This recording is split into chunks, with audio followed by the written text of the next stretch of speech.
Hey y'all, how you doing? We're back earlier than I thought, so hopefully everybody will see that we're on and come back. Otherwise, if you do the replay, do hashtag replay, please. And I appreciate y'all coming back and being here. Um, it looks like they did start back. Looks like they have a new witness on the stand. And there were some tweets that were coming out about what they were seeing. I'm going to see where they came from and see if I can screen grab some of them, but I don't know the legalities of that. So I don't know if I can do that or not. I could possibly put the link. Maybe I could put the linky link in the chat, and everybody can go take a look at them. But let's get started. Bobbing, yeah, I was bobbing to the music too. I had it on loop just in case. I'm learning. I'm learning the things. So, um, yeah, we'll see. I don't know who the witness is. Actually, let me pull up my witness list so I can mark them off. As they are, because they are not, their witness list is not in order. It is all over the place. So we'll see who they call next. Yeah, let's go. Let's go. So this one and start.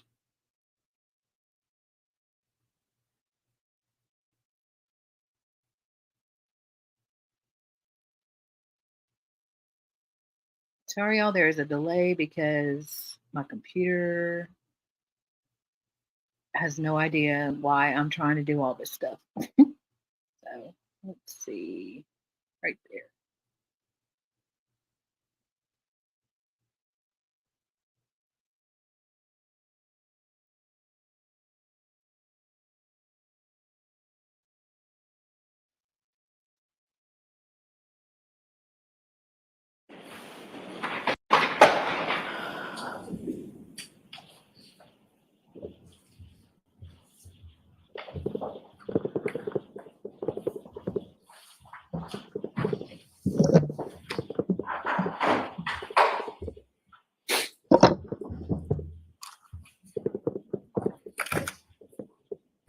Please be seated. This court is in session.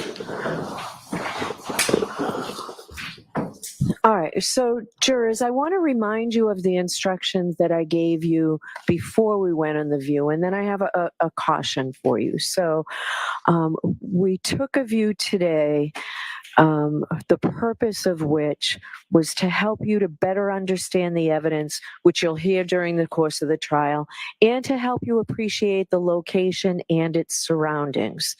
The view that you took is part of this case, and the observations that you made while on the view may be used and considered in your deliberations. Remember that I told you that what you were to do on that view is best summarized as simply stop and look. Your responsibility was to see the place, observe it carefully, and remember what you saw. You were cautioned that while on the view, you were not to take any notes or photographs, and that you were not to conduct any independent investigation while we were there or at any time during the trial. So independent investigation includes, but is not limited to, any measurements that you may have taken or attempted to take. So to the extent that any of you did that, you must totally disregard it, because you must find the facts from the evidence presented to you in this courtroom. Okay? So with that, Mr. Lally, do you have a witness for us? Yes, Your Honor. The Commonwealth will call Mr. Gregory Woodbury to the stand.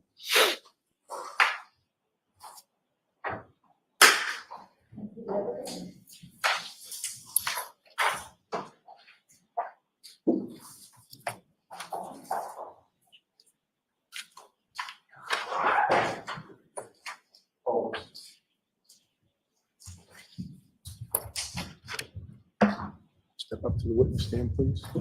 Yes, clerk. You solemnly swear the evidence given to the court and jury in the case now hearing to the truth, the whole truth, and nothing but the truth, so help me God. I do. Thank you. Please take a seat.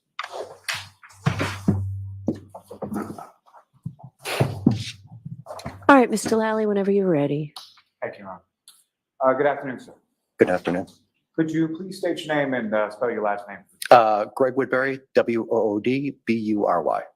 And what do you do for work, sir? Lieutenant paramedic on the Canton Fire Department. And how long have you been a member of the Canton Fire Department? About 24 years now. How long have you had the rank of lieutenant within the Canton Fire Department? That's been 8 years now. Now, prior to working with Canton Fire Department, what, if any, other work did you have within that same sort of field? Prior to being on Canton Fire, I was an EMT paramedic in the North Shore area.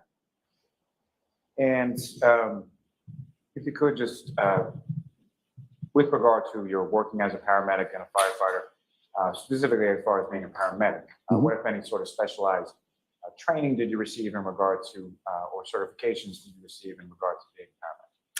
So after I got my EMT, when I went to paramedic school, I went to Northeastern University. It was a 1-year full-time program. And following, you successfully completed that program, is that correct? Yes. And is there any sort of continuing educational component or recertification component in regard to your paramedic certification? Yeah, every 2 years, paramedics have to recertify. We're required to get so many hours of continuing education to recertify every 2 years. If I could turn your attention to the date of January 28th, 2022 into January 29th, 2022. Were you working with the Canton Fire Department on that day? Yes. And what kind of shift were you working on that occasion, if you recall? It was a 24-hour shift. And 24-hour shift within the Canton Fire Department is what to what? It's 8 a.m. to 8 a.m. the next day. Now, turning your attention to the 29th, at what point do you sort of get up and start to begin your day at the fire station? So a normal day, sorry, was that my beginning of the shift you're talking about, or the end of the shift? Day. Okay, so the second part of the shift. Normally we get up at 6 for the officers, but I got up a little earlier then because we had the snowstorm coming in. So I had to make sure everything was shoveled. I think I got up about maybe 5, check the apron of the area in front of the station, and make sure the walkways were clear. And when you got up to check that, what, if anything, did you? It had been snowing. There was blizzard type conditions coming in. So it was a decent level of snowfall there. Let's see, maybe 2-3 inches on the ground at that time. And as far as with reference to that, what, if anything, did you do to? I think we can move quickly through this part of it. Yeah. The cleaning the apron. I Okay. wasn't getting to that. Okay. Okay. As far as that particular date or that shift, how were you assigned within the firehouse? I was lieutenant on engine 4. And with respect to that, at some point shortly after 6 a.m., did you receive a dispatch to a call? Yes. Yeah, we're dispatched to a call for a person in the snow. And did you respond to that call, sir? Yes, I did. And you were assigned to the engine, is that correct? Correct. Who, if anyone else, was assigned to the engine that day with you on that shift? So we had Cade McLaughlin and Frank Walsh were my 2 engine crew. And in addition to yourself and your engine, what, if any, other sort of vehicles or apparatuses? Ambulance 1 also responded with us. So that was Tony Flamati, Matt Kelly, and Tim Nuttall had also hopped on the ambulance. He was coming in for the shift in the morning, came in early to beat the storm. And do you recall where the call was in regard to what the address was? I don't remember the address offhand, but it was not that far away in the district. And when you arrived in the engine, when you first arrived on scene, as you were arriving on scene, what, if anything, did you sort of see as upon your arrival? So the police were already there. We were approaching the scene. I could see several people off to the side in the yard doing something. So we went to investigate that. You say off to the side, was that to your left, your right, or something? So the way I was approaching the street, it was on the left-hand side. And when you indicate you see some group of people, is that correct? Yeah, there was a few people around. I don't remember exactly how many or what they were doing. And when you start to make your way over there, what if any, when you arrive on scene? Yep. What is sort of the first thing you do? So we went to evaluate the patient. I believe someone had started CPR prior to us getting there. So we went to continue that. When you say someone had started CPR prior to you. I don't remember the particular individual that was doing it as we arrived. My only question, sir, so it's someone outside of your department, correct? Yeah. And do you know if it was one of the police officers or someone else? I don't remember.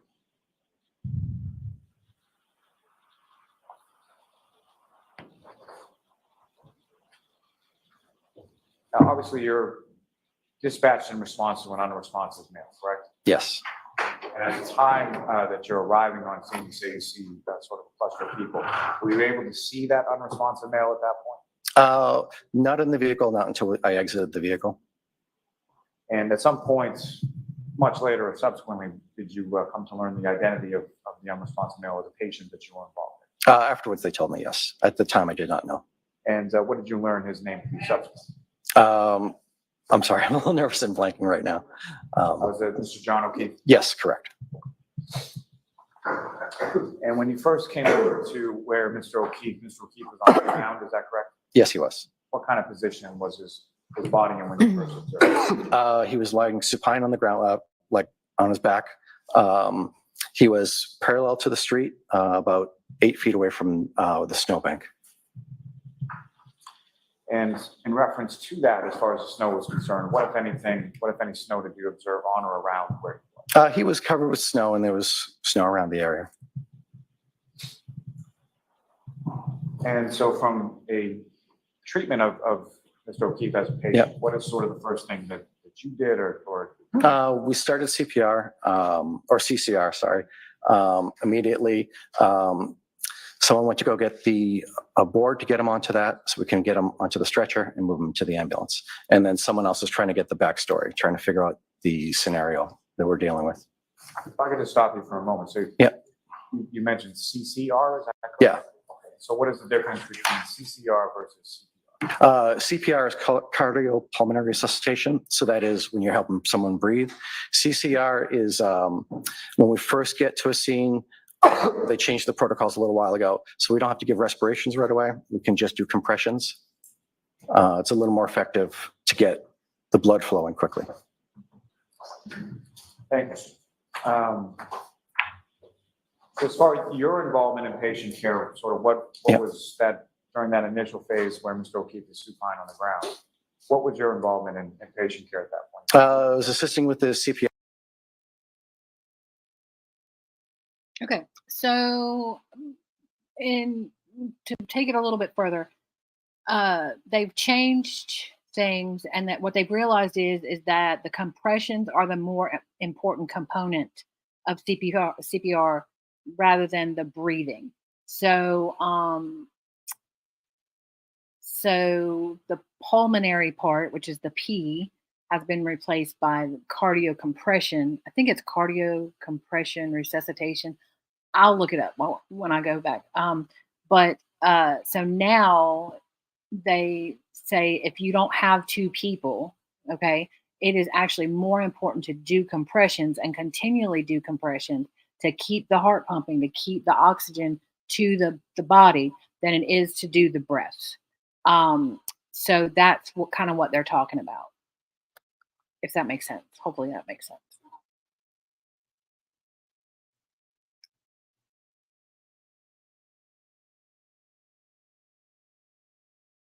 CPR, making sure everyone else is doing their task.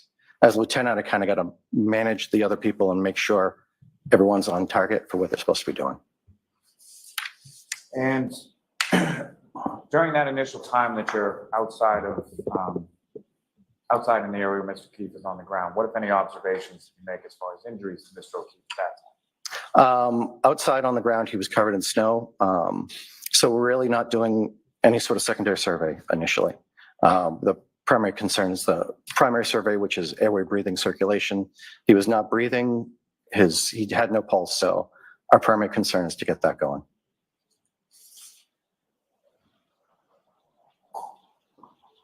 And at some point, are you able to get him from the ground to the back of the ambulance? Yeah, we moved him onto a longboard, then moved him from longboard onto the stretcher, and brought the stretcher over the ambulance and loaded him in there. You mentioned at some points upon your sort of initial arrival at the patient that different people were tasked with different things, correct? Yes. And someone was tasked with trying to get sort of what you termed the backstory, is that correct? Yes. Why, Yeah. why is that important? So when you have someone unconscious, unresponsive, you want to know when they were last well, the last breathing, last seen, trying to figure out why someone is on the ground. There are different reasons of why they could be there, trying to figure that out. Normally people don't lay down in the snow. So trying to evaluate the reason the person was unconscious. And so you're able to get him on, Mr. O'Keefe, onto a stretcher into the back of the ambulance, correct? Yes, Fair to say that the lighting in the back of the ambulance is better than it was outside. correct. And when you're in the back of the ambulance, are you able to then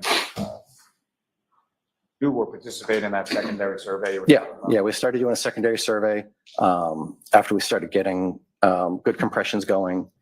Someone was working on the intubation, and then one of the procedures is to strip off the clothes and evaluate the person. And if you recall, how were the clothes removed? I don't recall exactly which method they used. Typically, we cut them off, but I'm not sure if they did that or they just pulled them off.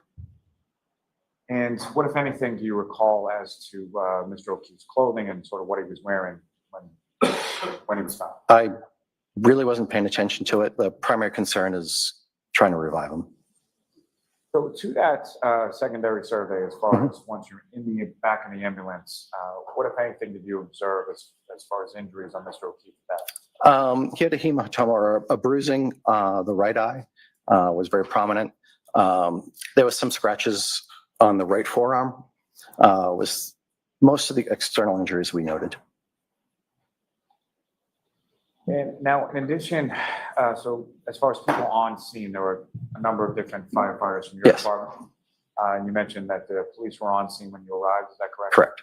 So beyond the police and fire, what, if any, other individuals did you observe at some point when you were on scene? There was some other civilians there. I really wasn't paying attention to them.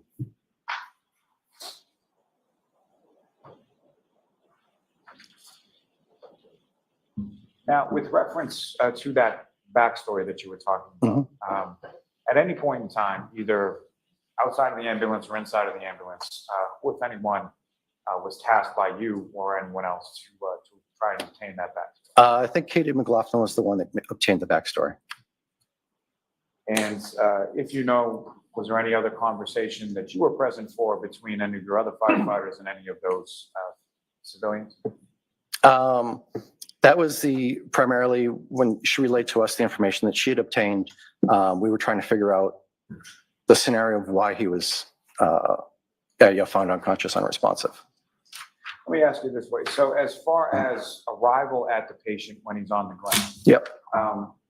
Who gets there first? You and the other individuals in the engine, or the firefighters in the ambulance? We both respond from the same station at the same time. The engine's in the front, the ambulance usually in the rear. So I believe we pulled over, the ambulance pulled over at the same time as us. I believe C5 went as well, which is the captain. He was also responding with us. Now, as far as the person that firefighter McLaughlin spoke to, what, if anything, did you know about that person at that time? At that time, I knew nothing. I knew there was someone that would have been with him. She relayed the information of what she had heard to us. And the information that firefighter McLaughlin, without reference to what it was, but the information that firefighter McLaughlin was able to obtain, did she communicate that to you and the other firefighters in the ambulance? Yes. Yeah, she came in the ambulance, told us what she had heard.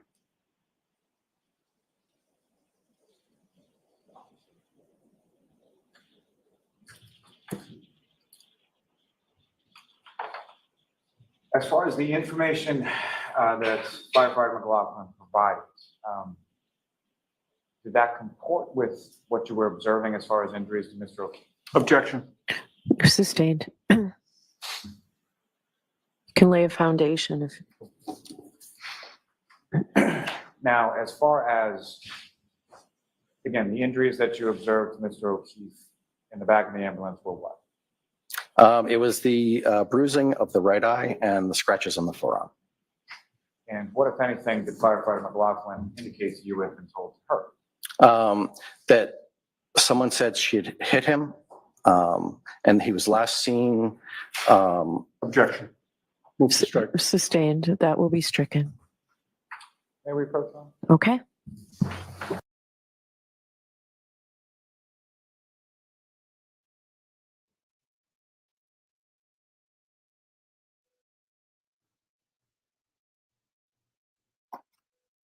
Oops, I dropped my other mouse. I'm not sure, Joanna, if you're saying that the difference is just that their reports were not correct, but for me, the testimony, they have changed everything that they originally said, that they said on their report, that they said to Proctor, that they then said to the grand jury, that they then said yesterday and day before yesterday. Everything is kind of changed except for that one firefighter. And I'm going to figure out who it was. I've got it narrowed down to 2. I don't want to say the name wrong though. But yeah, I don't think that it was just their reports.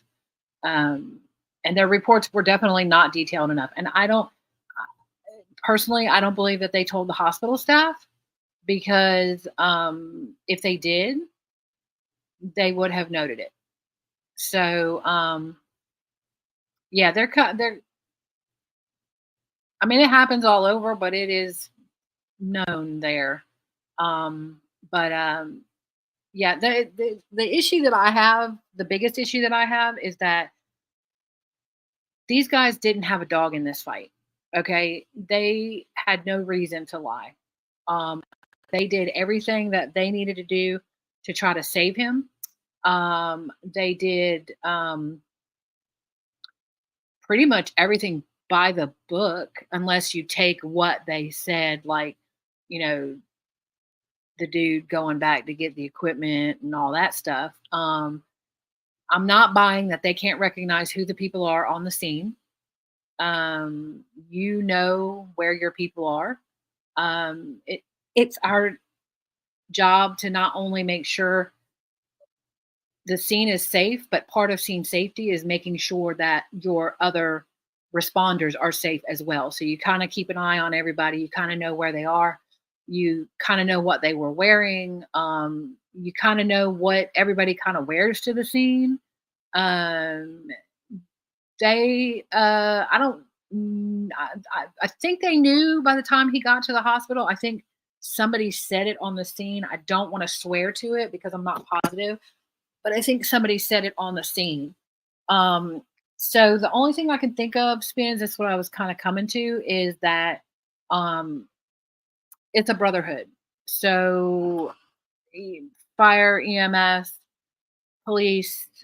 I mean, there's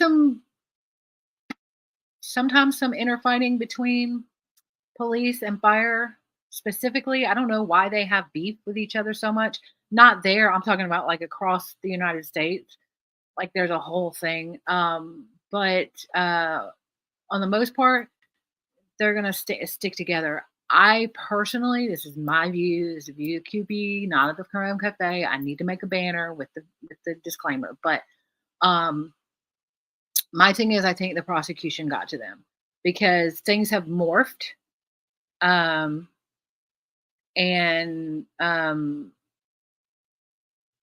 Even the testimony from yesterday to today, you can kind of see where they're kind of answering differently. Specifically, the last person. I'll answer that in just a second, Spin. And yes, Joanna, I agree. I think the call was worked exactly as it should have. They needed to get him warm to make sure he was really gone. I think he was probably already gone when they got there. I don't know that for sure. There was no talk of lividity or rigor, but that would be hard to tell in the snow. Not the lividity. Well, even the lividity could change. So EMS is emergency medical services. that everything kind of falls under that. Then you have fire, okay, but they work hand in hand, okay. It used to be it was fire, EMS, and police, okay. Now what they're doing is what's called a first responder or a responder program. So now they are cross training everyone because back in the day, if an officer got okay, I'm trying to think how I can do this quickly without talking too much. So usually on a scene with an girl, it's crazy. I don't I don't know what the beef is. Y'all look it up. It's like there's so many things. There's fire. It's not even EMS. It's like police and fire. I don't know what the beef is. But so anyway, so basically how it works is no, you're good. You're good. If everybody's okay with me explaining it, I mean everybody it's a valid question, Spins, and it's difficult. So on a scene where there is a man down, okay, and you don't know how the man is down, all right, or an unconscious person, and you don't know how they became unconscious. Usually, they're going to send an officer to the scene first, okay. He is the or she is the one who's going to secure the scene, all right. Until the scene is secured or the officer says to come in, the fire and EMS are going to do what they call staging. So they'll be down the block, a couple blocks to be safe, okay, in case there's a shooter or whatever. Once the officer says that it's safe, then everybody else can come on the scene. And I don't know that they called it this way. A lot of times the officers will make it to the scene first, anyways. So I don't know that they called it this way. Unconscious person could come out. They maybe not have to secure the scene. If there's nothing else going on, if they're talking to the people on 911 and they're like, no, he's just down in the snow. There's no perpetrator around. Blah blah blah. If you have a gunshot wound or a stabbing victim or whatever, they're going to secure the scene before anybody can come in. So back in the day, the officers would come in and they would secure the scene or they would do whatever. And then that was what they did. They didn't touch the patient. I'm not trained to do that. I don't know what to do, whatever. And so over the last, let's say 20 years, and it's actually more recent than that. But I can tell you, I've been involved since 04, I want to say, maybe 03 in EMS. So over the last 20 years, even it's morphed into now everyone is cross trained. Okay, so the police go to like a weekend firefighter school. They go to a first responder class, which it varies from state to state, but basically you have a first responder level, an EMT basic level, an advanced EMT, and then a paramedic.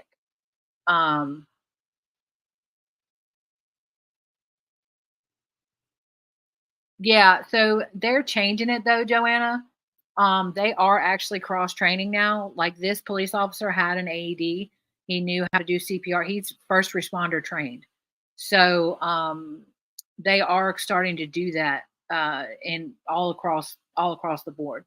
Um, the fire captain, obviously, that definitely is usually a lot of times they're medics. Now that's kind of the thing now is that they're trying to get all fire department to go through all EMS training because it crosses over so much.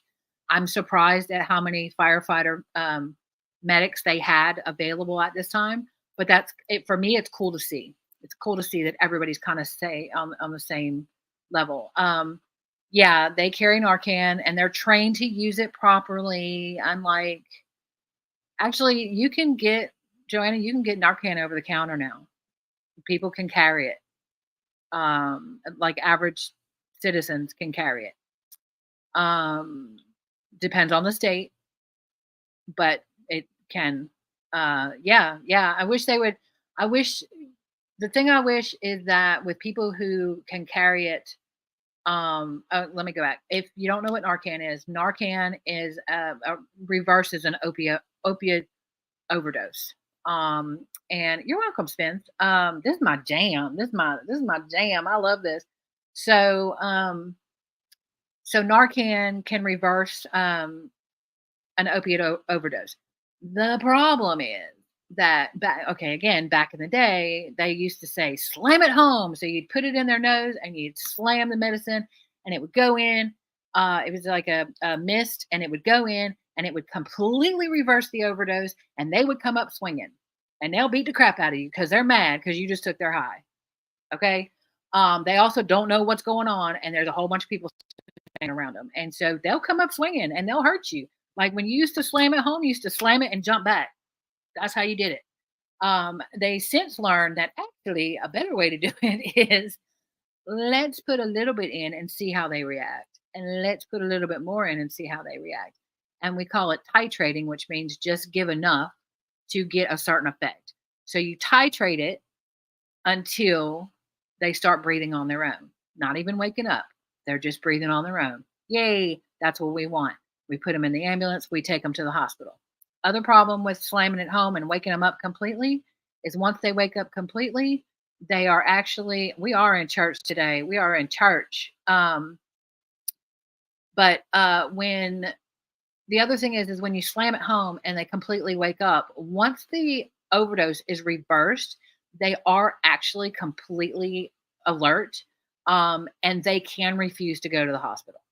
So when you just bring them out enough, okay, to where they're breathing on their own, they're not angry, they're not swinging, they're not beating the crap out of people. That's typically, it's not always, because sometimes it's like little bit, and then just that little bit more completely reverses the overdose, and they come up swinging. So my point in saying all of this is that I love the fact that it's readily available over the counter. I love the fact that people can have it with them for people who may feel like, oh yeah, they'll kick your ever loving behind, throw vehicles aside. It's ridiculous. It's a fight or flight. They come up and it's fight or flight. And I don't know if you know anything about fight or flight, but it's pure adrenaline and they can move mountains. It's ridiculous. I've been on the other end of that. It's crazy. Like it's insanity. And so, but anyways, I digress. I lost my train of thought. Yeah, we don't use 10 calls anymore. We don't use no 10. Well, they say they don't use 10 calls and they use them all the time. It depends on what that is because in my jurisdiction, a 1050 is a car accident. So I don't know in your jurisdiction what a 5150 is. But for us, that would be a car accident or a car accident with an injury. Anyways, I'm glad that people can get it over the counter. I'm glad that they can keep it on them for people who know that they may encounter someone with an overdose. They have a loved one that is an addict. Their partner is an addict. They're both addicts, whatever. I just wish that in order to get it, they had to go through training because they're not equipped to deal with the aftermath if they slam it home. Now, I will be honest. I don't know how it comes over the counter. I don't know if it's just a smidge that you can give them. I'm not sure. I have to look it up. But anyways, that's a really long way. I hope that answered your question. So fire or EMS is emergency medical services. Paramedic and first responder are levels of the EMS. Fire, it's usually fire and EMS because they usually run together. A lot of times they'll run together. And also all of well, now it's different, but back in the day, all firefighters had to be at least trained to first responder because they usually arrive on scene first. There's usually more fire units than there are EMS units per county or jurisdiction or whatever. And so they tend to arrive faster than, yeah, 1072. See, for us, 1072 is they lose. They lose.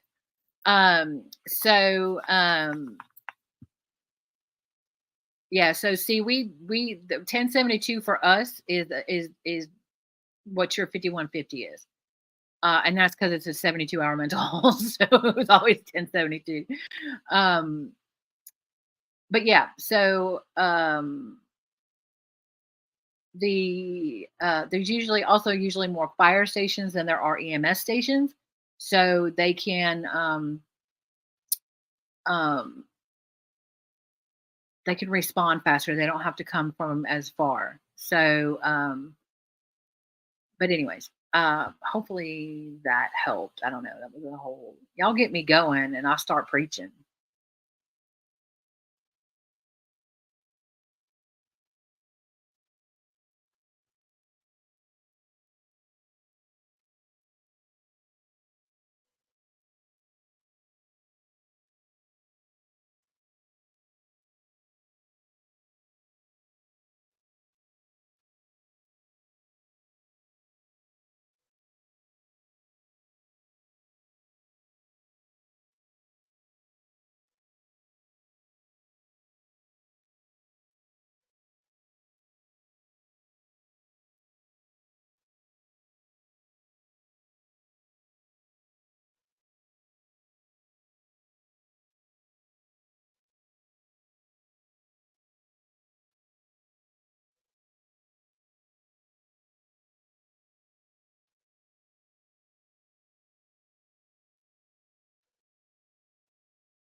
Because we always try and check and make sure that your lunch is here before we take a break. I'm told that it is. So we will take a lunch break. We'll see everybody here ready to start right at 2:00.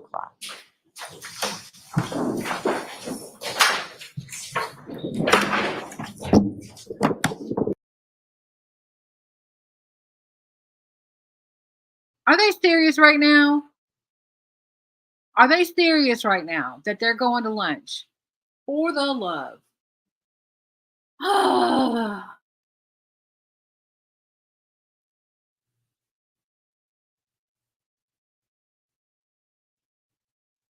can't believe, y'all. I cannot believe that they came back for like 5 minutes and now they're going to lunch.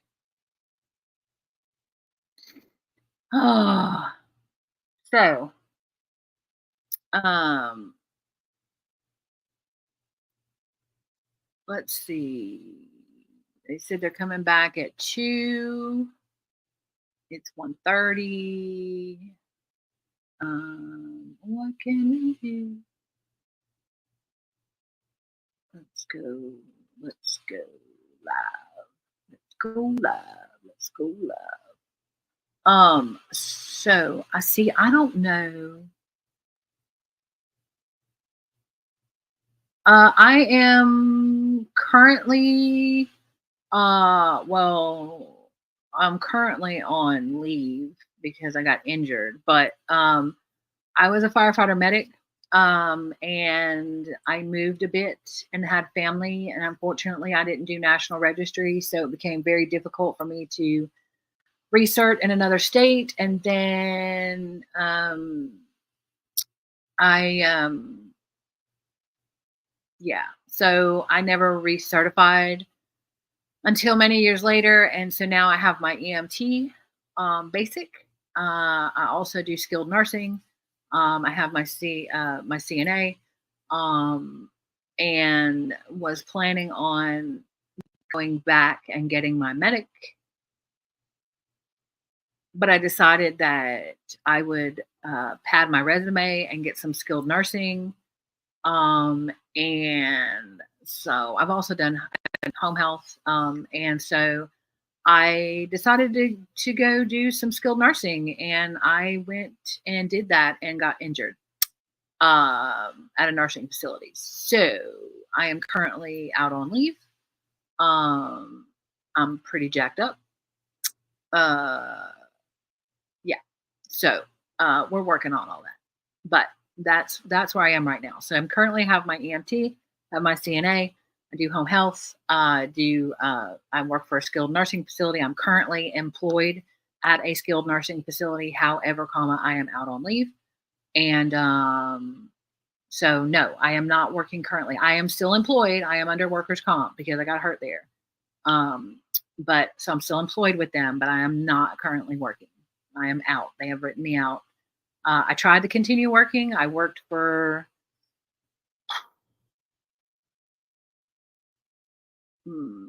maybe 2 months, light duty.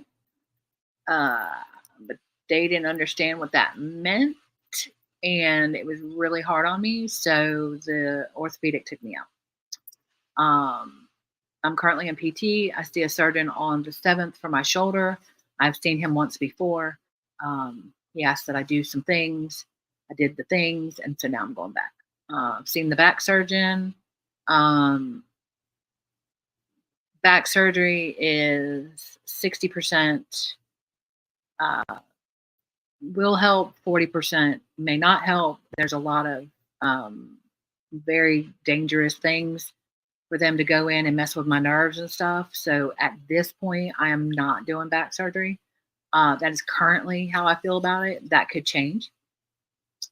But right now, that's what I'm doing. They have not addressed my hip or my neck because they're trying to address my back and my shoulder first.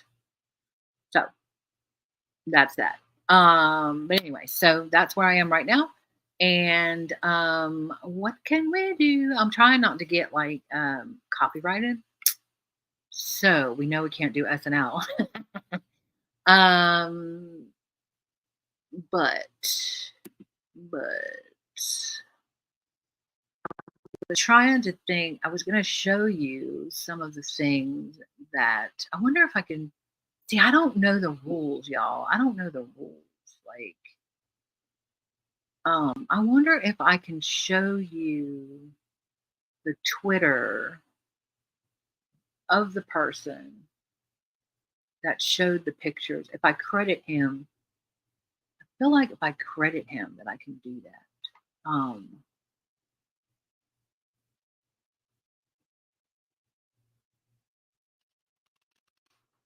Girl, Zabi, I love you. Yeah, we can do Q&A with QB. Let's do it. Zabi, you better stop. I love you. Also, where's my listing, ma'am? I want to pay you.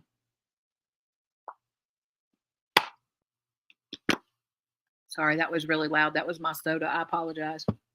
Y'all gonna have to let me go get my other vape if I'm going Q&A, because we don't need me sounding like Darth Vapor. So,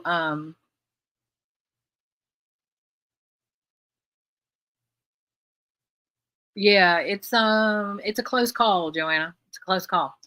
60-40 or 60 beneficial, 40 does nothing. And then there's a whole, we're not doing Darth Vapor. There's a whole slew of really bad things that I'm not confident to mess with. First of all, if y'all have learned nothing, or if you don't know, hi Sadie, how are you? Love you, Paw. If y'all don't know, I do everything at Mach 500. So I am not going to say, look, Morgana, get out. Leave the building. You're out. I am not going to sound like Judge Bev. She is a whole, no. Mm-mm. So y'all talk amongst yourself for a second. I'll be right back.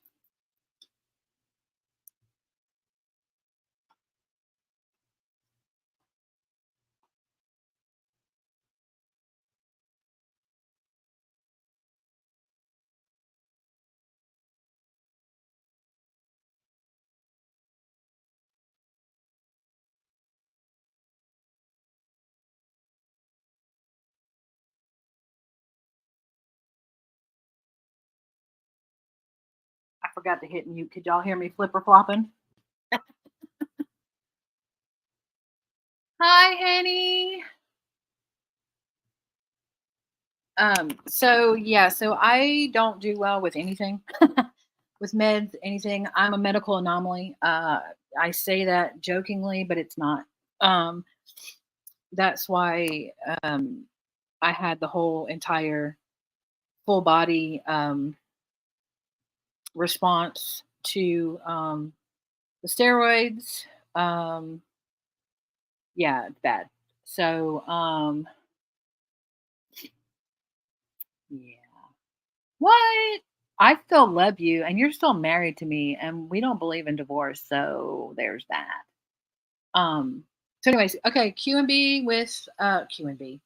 Really? Q&A with QB.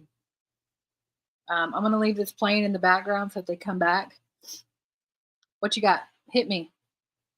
I'll answer anything, and if I don't want to answer it, I'll tell you I won't answer. What you got? And I still love you, Morgan. I don't care if you don't love me anymore.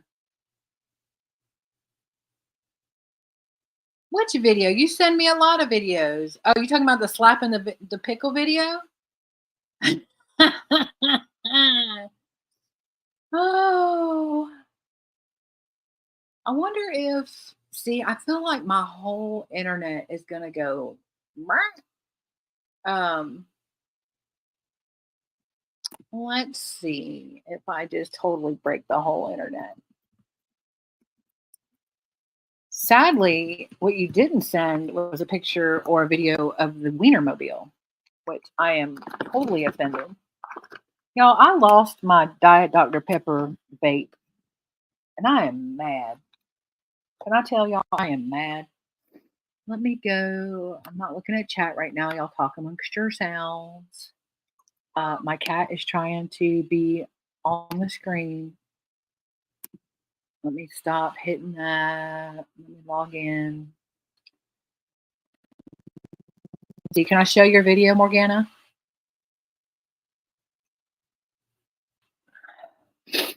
And I'm sorry, y'all. I'm sorry I keep sniveling. I listened to it. I listened back and it's really bad, but I don't know what to do about it. So there's that. I am really stuffly. Let me see if I can log in. And I apologize for the clicking. My keyboard and everything is attached. I did grab my external mouse to try to limit that clicking. Okay, it doesn't want to let me log in. Stand by. Let's go here. Log in. Discord. Rescan. Boop. Log in. Then let me in, y'all. Did you know you can temporarily mute a server channel by right-clicking it? Yes, I did know that. Let's go to Morgana. Was it in a private? Was it in the private? I think it was in the private. Oh no, where is it?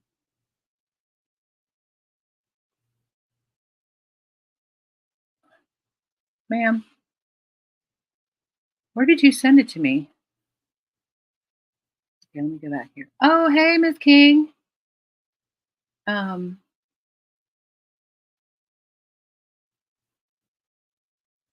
It was a speedy wiener.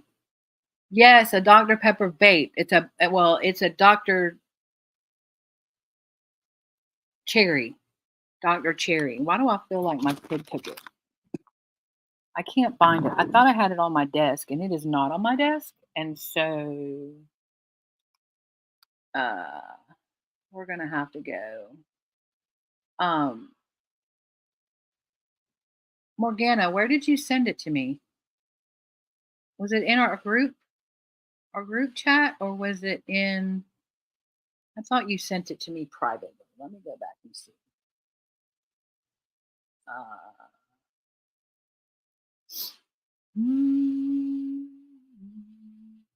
Because I ain't trying to share my screen and show y'all all this business that I do because it's crazy. There's that. Keep going. Oh, there's that. There it is. Okay, how can I open this? Full screen. Lord, do we want to see it full screen? Lord, Morgana, did you say I could share this? Let me go. Hang on. Stand by. Let me look over here.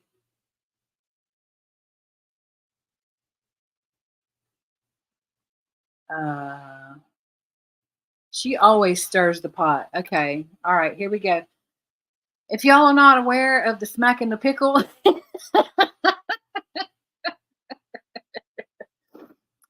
so we were talking about these pickles one day. They were like Cajun pickles or something like that, and these people were trying them, and y'all, I set my alarm so that I would not miss to come back live, and it just went off. Sorry. So, yeah, the smack the pickle. So they were trying them, and they were like, I can't with that at all, ever in life. If you ever meet me in person and you smack like that, smack your gum, pop your gum, smack your flip flops, we gonna fight. You gonna catch hands. Okay. I'm just telling you, I cannot. I have audio processing issues. We'll go into that later. I cannot with that. So anyway, so now they've come up with this huge joke about smacking the pickle, and that it's actually smacking a pickle, like taking your hand and smacking a pickle, or smacking a pickle against your face, or whatever. So they try, but I said they were smacking the pickle, meaning they were smacking the pickle while they were eating it, and y'all made it into just smacking the pickle. Y'all took the lip part out of it. So, anyways, this is what Morgana sent me yesterday. Let me share this tab instead, and hopefully y'all are seeing that. Let me see. Yep, I'll play that for you.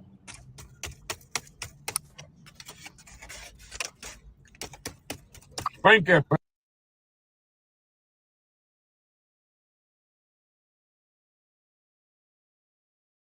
Y'all see that? Do y'all see that? She a whole hot mess. Now I can't get out of it. She is a whole hot mess. It's weird, right, Spence? I agree. Oh, what are you showing? Am I? Hold on. Oh, they showing the stuff from the okay, hold on. Let me sorry y'all. I'm seeing stuff y'all ain't seeing. Stand by. Let me share the screen. Sorry. I shared the pickle, and then that is definitely smacking your pickle. All right. Apparently they're showing the view from the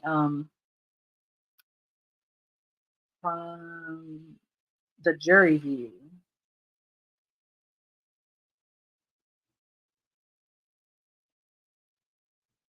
Yay, Lauren, your birdie's a child. My burb is almost an adult, and I hate it. All right, let's see what they're showing here.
Sorry, Zip.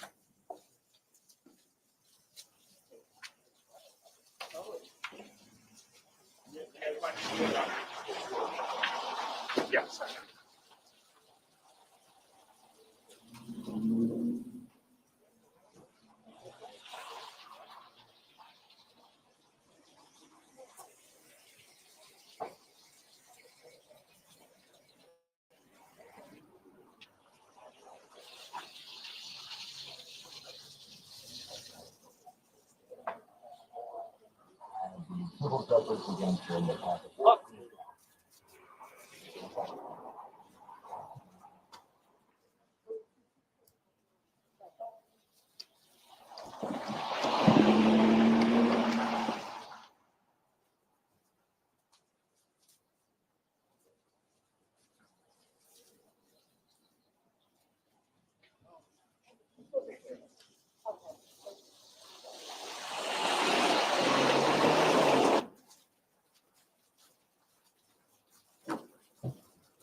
Curious, you know.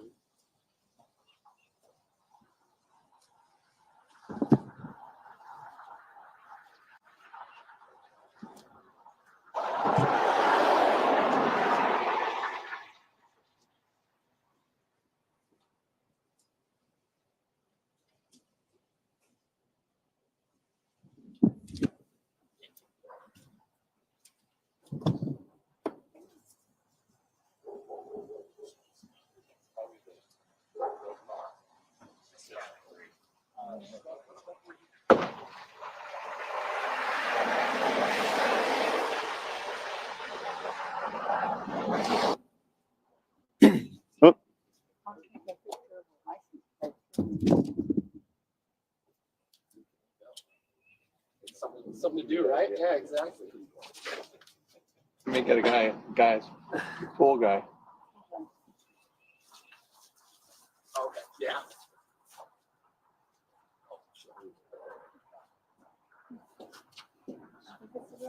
I do wish I could sell it. Yeah,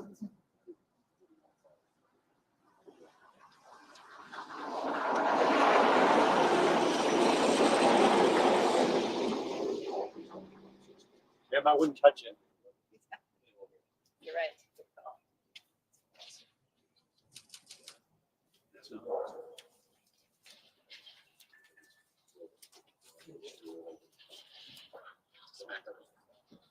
Sure, yeah, exactly. Yeah, definitely.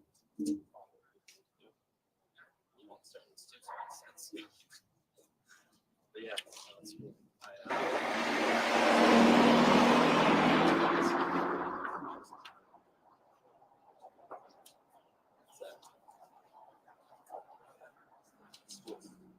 Yeah, that's my thing. That's what I say.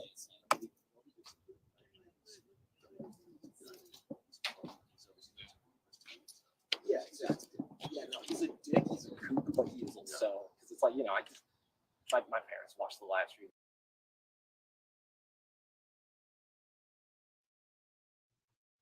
All right, so I just want to put this in perspective. Mr.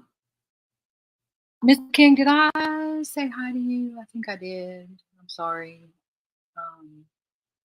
Hey, Chloon. So, just to put this in perspective, they're saying that she went in reverse at 26 miles an hour, plowed into him, threw him 10 feet off the road, and that's all the damage to the back of the car. Also, the little scratch that they showed, or little dent that they showed that was rusted, the there's a video that shows the ring cam footage from Officer O'Keefe's house shows when she backed up that she hit his SUV. Some people say that she didn't. Some people say that she did. If you watch the tires, you can kind of see them move. She didn't plow into it. She didn't break anything, but she certainly could have put a small dent like that in her car. What's interesting of that video, and I'm sure they'll show it in the trial, is when she pulls away, the brake light, the tail light is not broken. There are no pieces missing from it because you can't see any white. All you see is red. If there were pieces missing from it, you'd see white light coming from behind the red. You can't see that. And so that kind of blows the whole thing that the tail light was broken when she hit Officer O'Keefe and all these pieces were left there. Yeah, no, I'm not buying it. My personal opinion.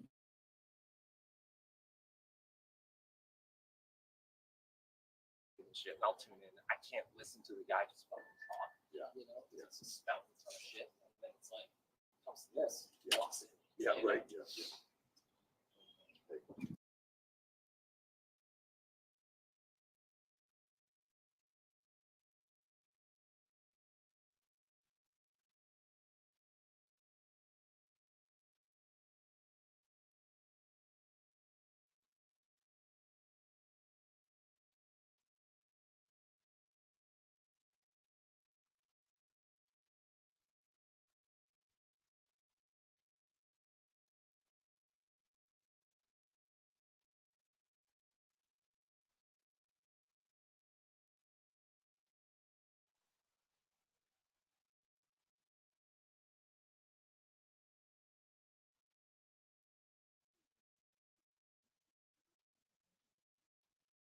That must be all of it. Yeah, it depends. Spins, they're so divided that, you know, the Hank Karen Reed people are like, it did not move. It absolutely did not move. And the free Karen Reed people are like, it absolutely did move. It absolutely moved. And I'm kind of towards the free Karen Reed people, but also in the middle that it's hard to tell. But if you watch the tires, if you look at the tires and not her hitting the car, you can see them move. To me, they move. That's just my personal take on it.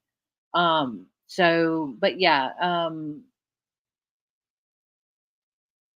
yeah, Chaloon, I agree. I mean, I again, unfortunately, have seen people hit by vehicles Um, and I've seen what they do to vehicles. Um, that ain't it.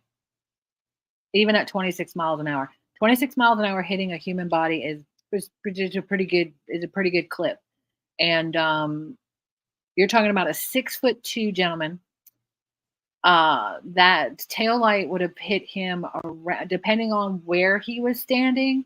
Even if he was up on, no, even if he was down on the road and she was up in the yard. Let's just say hypothetically that we twist this whole thing around and she was in the yard coming at him and she hit him coming from the yard and he was on the street. She still would have hit him mid chest or shoulder. There's nothing. Not that we've seen so far. Maybe they have evidence that we haven't seen. I don't know. But from what we've seen so far and from what I've seen out in the public, there's nothing. There's the scrapes and stuff on his arms and the stuff on his face and the stuff on the back of his head. That is all. Now, what I would be interested to see, and they had some maps and stuff. Actually, Jenny just texted me. Let me text her and see like what the rule is, if I can show some of this stuff. But there is kind of a map and stuff showing like where he was, where the fire hydrant was. Because I think what the prosecution is going to say is that she threw him back and he hit the back of his head on the fire hydrant. That convenient. But anyways, yeah. So, they should be back any minute. They said 2:00, right? And they're Eastern. So let's see. Make sure we're live. That must have been the law and crime people that were, I guess, yeah, we're live. It must be the law and crime that were out there taking that stuff. Yeah, I guess we're live as we can get. So we'll just have to see. Anybody have any questions? Y'all said you were going to do a Q&A with QB. Let's do it. I'm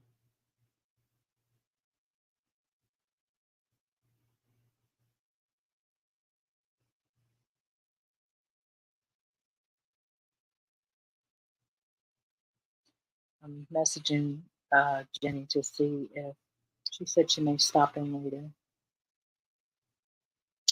I'm messaging her, see what the rules are.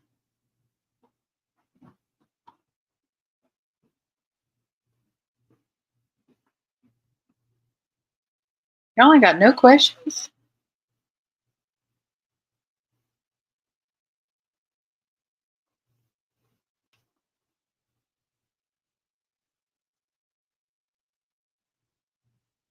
All right. Y'all ain't got nothing, really? Dang. Where's he at? I don't like late. I mean, I know it's late this morning. we're not going to talk about that. I was trying to let y'all sleep in. That's all. Who's your favorite person and why is it me? I love you, Zabi. Zabi, you are one of my favorite people in the whole universe. And because you're one of the kindest souls I've ever met. I just think that you are a wonderful human being and I love you. How's that? Was that good? You didn't expect that, did you? And yes. If y'all don't know, that's Miss Elizabeth from Enablers Outpost. If you haven't gone and seen their things, go and see their things, enablersoutpost.com. If you do the crafty things, I do like you for your Delulu. Ooh.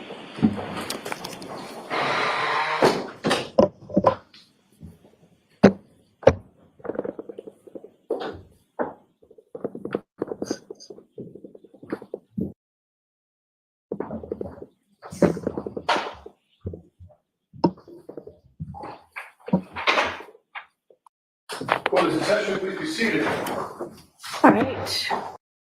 Why don't we get the lieutenant back up here? Thank you.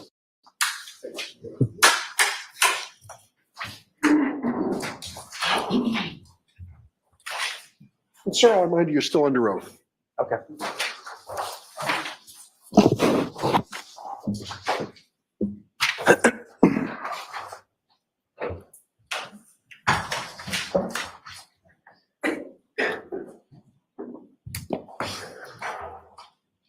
Go right ahead, Mr. Lally.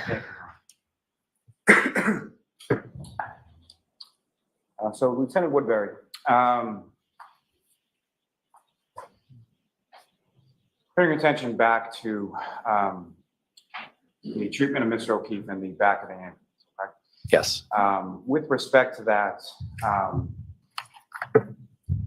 you testified that you don't recall sort of specifically anything as far as clothing for Mr. O'Keefe. Is that correct? I was not paying attention to the clothing. And so to that point, what were you paying attention to at that? Primarily, the big issue was doing the CCR, then to CPR. We're trying to resuscitate the person as best we can. We know with the hypothermic patient, it's very difficult. It's a longer treatment protocol than a typical cardiac arrest because we have to do the CPR for an extended period of time. We have to get the patient warmed up. So the clothing is just quickly removed versus examined or looked at. And the focus was on getting compressions done. Someone was trying to intubate, getting a line started. So that's what we're mainly focused on. As far as treatment is concerned, what, if any, sort of interplay or intersection is there between a cardiac arrest and a hypothermic patient? When someone's hypothermic and in a cardiac arrest, we can't declare them dead or passed on until they've been warmed up. A lot of times with hypothermic patients, they can appear to be dead when they're still actually alive. So there has been instances where people have woken up in morgues that were hypothermic when their body warmed up a little bit. So we have to be very cautious, very careful about treating them as much as we can, as careful as we can. We can't shake them too much, can't move them too much. So it's getting the blood circulating and then starting ventilating after a few minutes. Back to the CCR, the chest compression Yep. that we're talking about. What, if any, sort of, based on your training experience, what, if any, sort of protocols are? Well, let me ask you this. Were you doing chest compressions throughout the entirety of this interaction with the patient?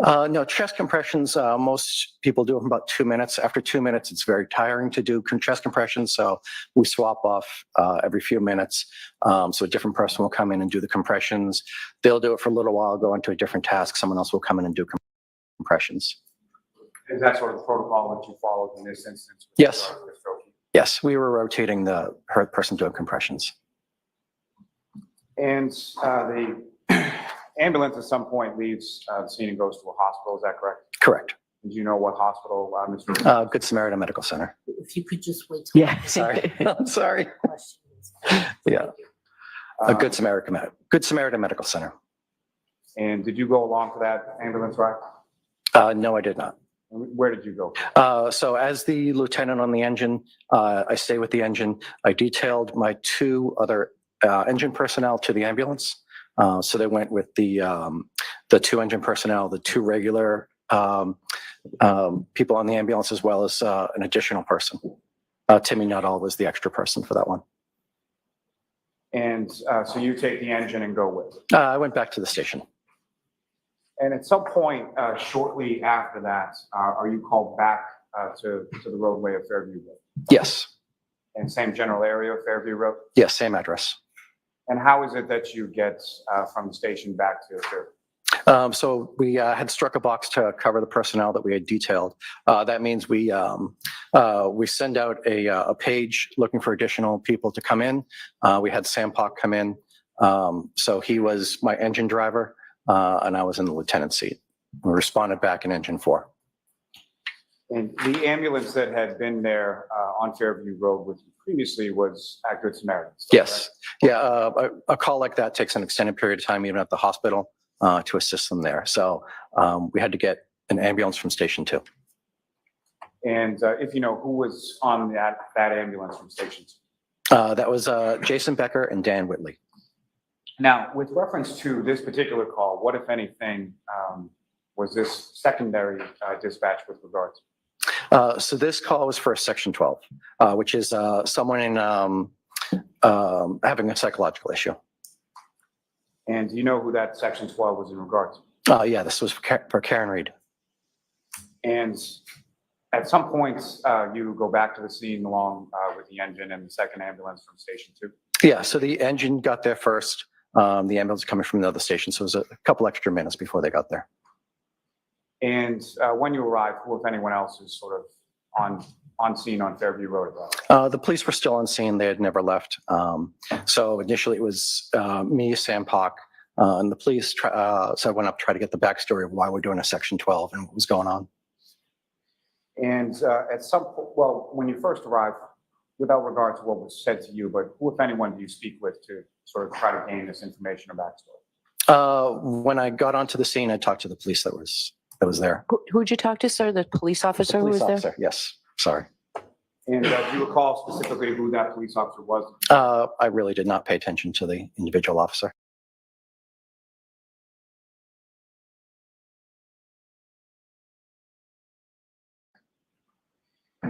And at some point, you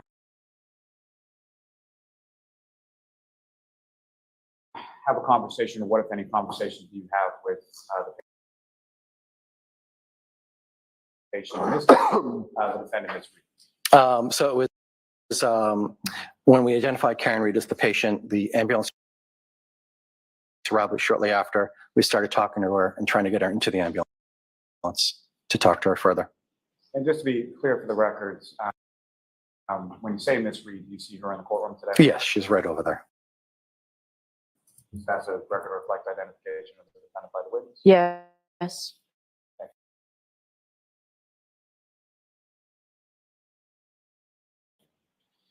Now, with respect to the defendant, Ms. Reed, where is she sort of when you first make contact with her on scene when you come back?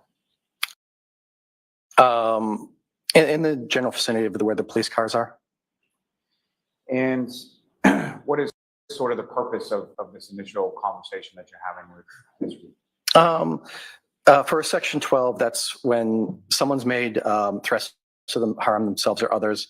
So I just had to judge her mental ability at the time, and if she was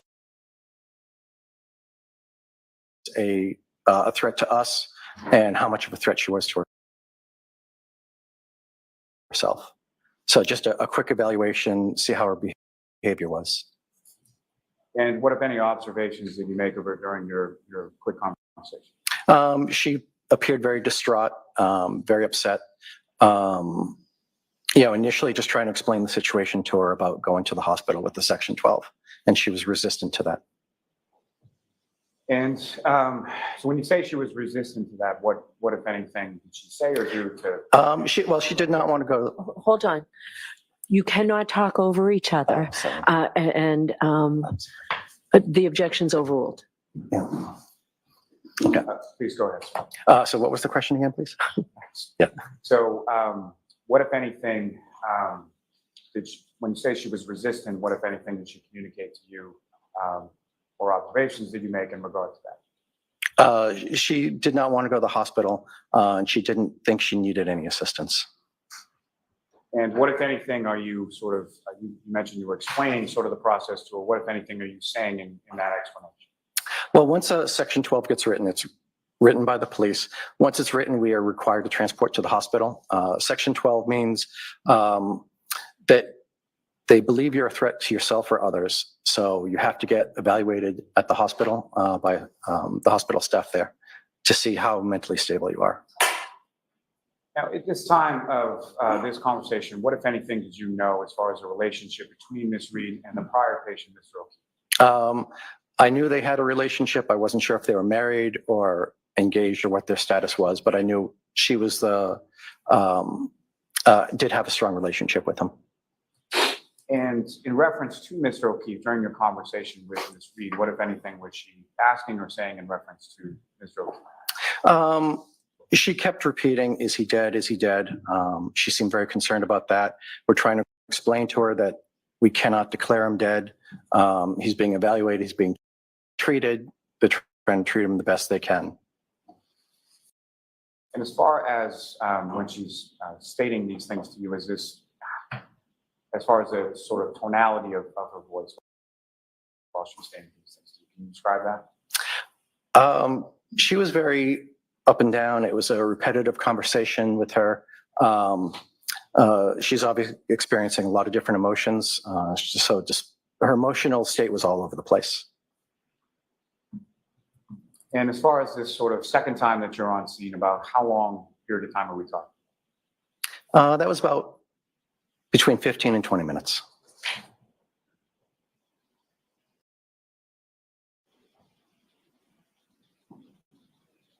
And as far as your conversation with Miss Reed, where did you go? Did you stay with her sort of the entire time that she was on scene that second time, or? Because she was resistant, we were trying to get her to voluntarily go. If someone voluntarily goes, even with the section written, they're released a lot quicker. So we're trying to convince her to go, be willing to go with us versus being forced. If at some point we have to actually force her to go against her will, then it's going to be a much longer hospital stay. So our main goal with staying on the scene so long was to try to get her willingly to go. Just makes her experience much better. And just to be clear, when you say we, who specifically are you? It was me, Dan Whitley, Jason Becker were the ones talking to her in the back of the ambulance. When you clear, so when you leave the scene, where is Miss Reed at that point? So the ambulance transported her to the Good Samaritan. We also detailed Sam Pock as the driver. So the gentleman who had driven, or the firefighter that had driven you in the engine to the scene that drives the ambulance away. Yes, correct. Could you say his name again, please? Sam Pock. Sam what? Sam Pock. Spell it, please. The last name. P-O-C-H is the last name. Oh, okay. Thank you.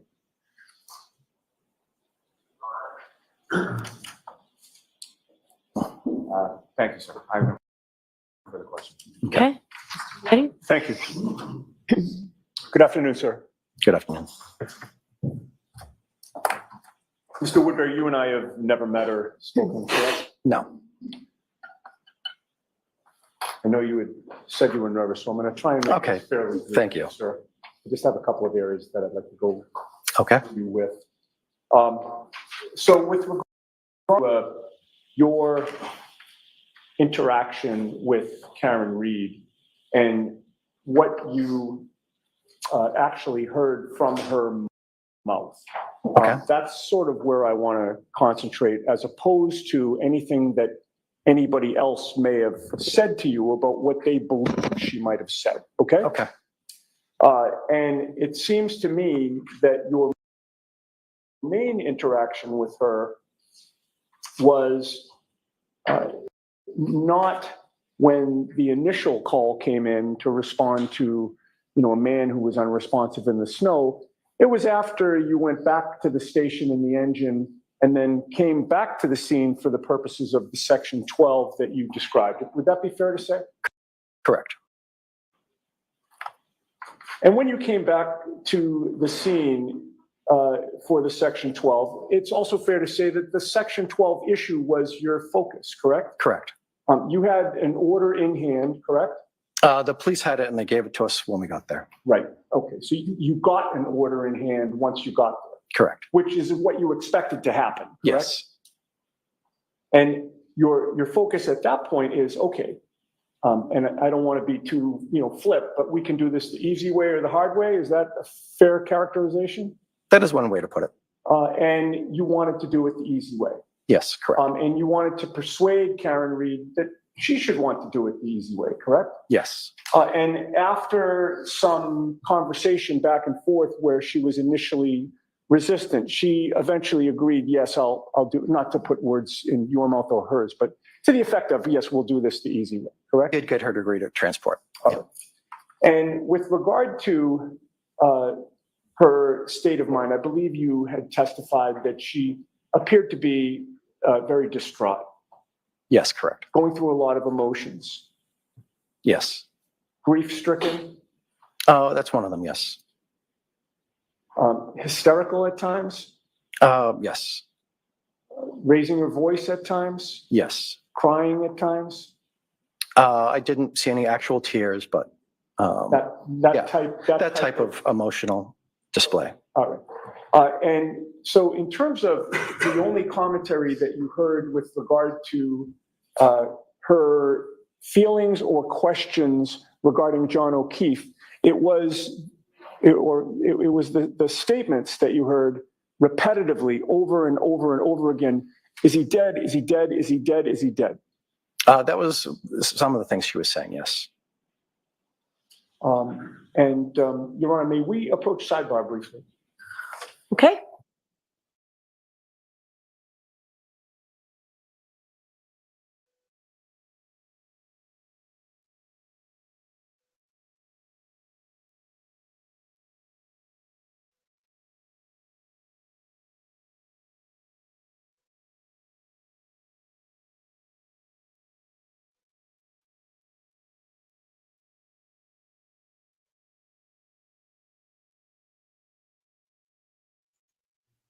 Sidebar, sidebar, sidebar, sidebar.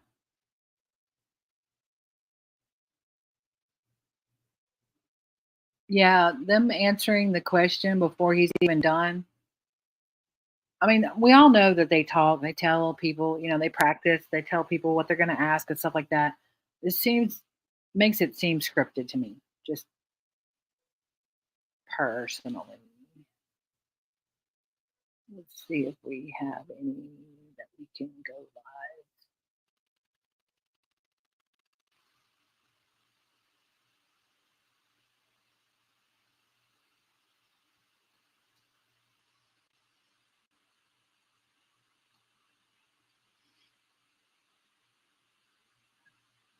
About the injuries that you observed on John O'Keefe.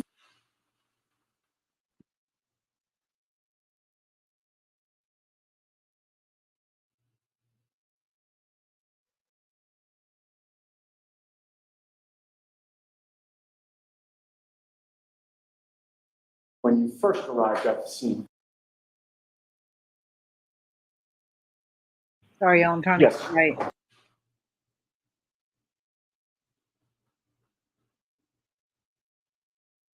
Looks like that's as close as I can get it.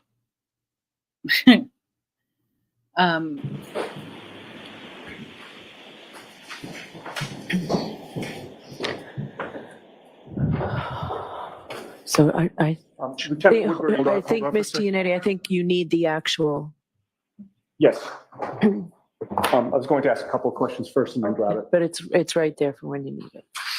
Lieutenant Woodbury, on your direct examination, you testified a bit, and I don't want to block a jury here, I'm sorry. You testified a bit about the injuries that you observed on John O'Keefe when you first arrived at the scene, correct? Yes, You testified about the swollen eye, yes, and you also testified about the scratch marks that you saw on his forearm, correct? correct. I'd like to show you, I'm going to approach in a minute, to show you what has been marked M for identification. And when I hand it to you, please keep it to yourself and look at it, and then look up at me when you're done, okay?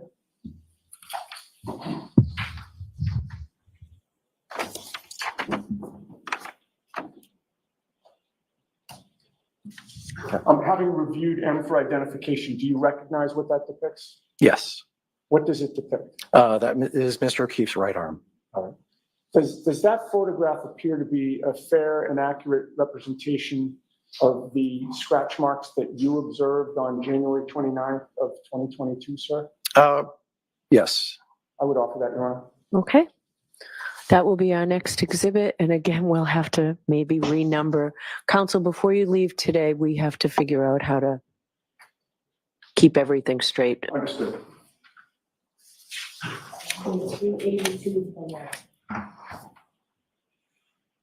And with the court's permission, Your Honor, may I have that published on the screen for the jury? Yes.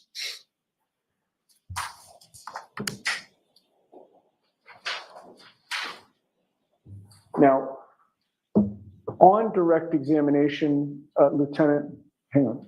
Let me just have a moment. Good point. I'm going to try to get out of your way so everybody can see. With regard to the injuries that you described on direct examination, Lieutenant, I believe you would mainly concentrate. I'm sorry, I need to, please take this down for me. I need to outside.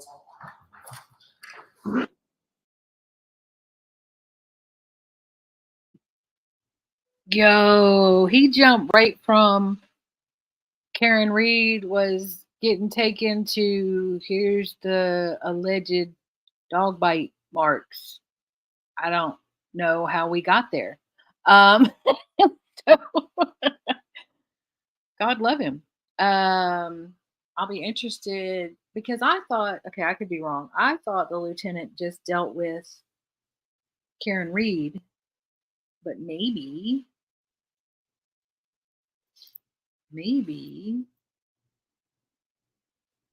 I don't know why. She a sidebar city. Karen trying to get in the middle of that one. Yeah, let me see. I was trying to do it earlier, Lauren, and I could not get it to go.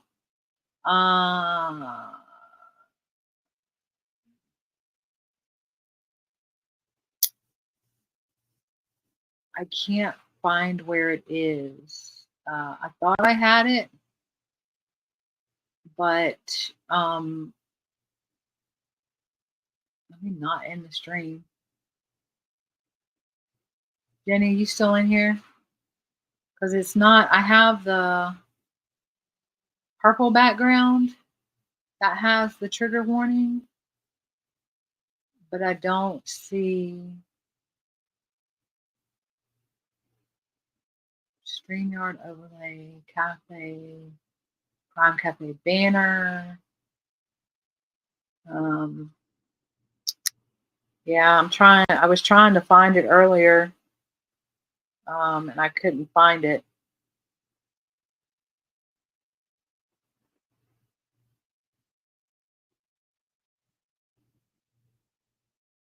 Hopefully that's the worst of it, because I don't, unless I change it to the purple background, I don't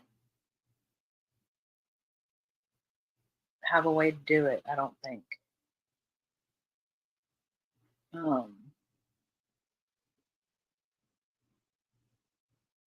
Oh Lord, are they standing for the jury?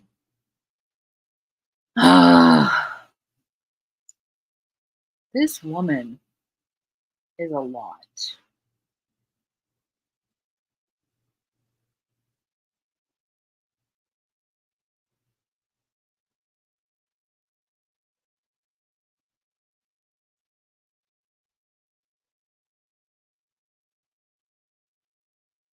Looks like she let the jury out and then went to a sidebar.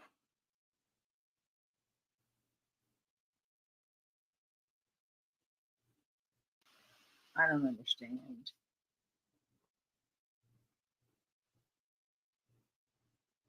Okay, so that is this guy is their AV person. He's the one that's doing all their audio visual stuff. That is Karen's dad, that's Karen's mom.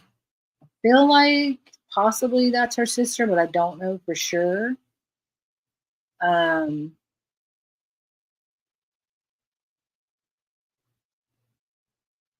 But I don't know.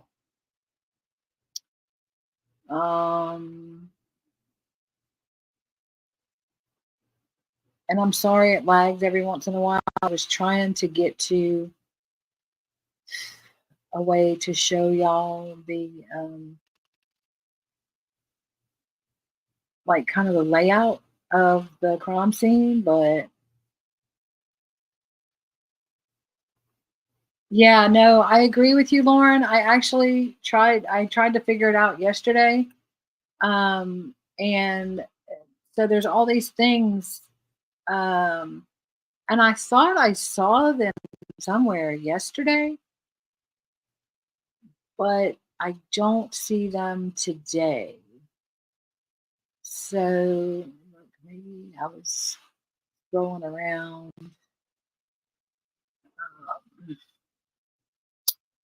And of course, my computer doesn't want to do all these things.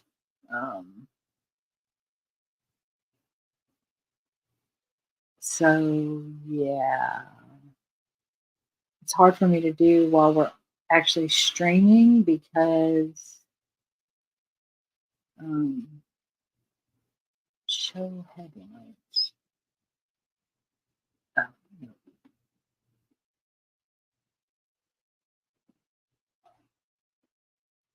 Where does that come up?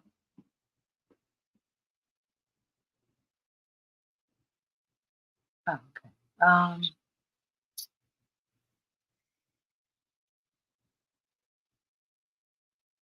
don't know, y'all.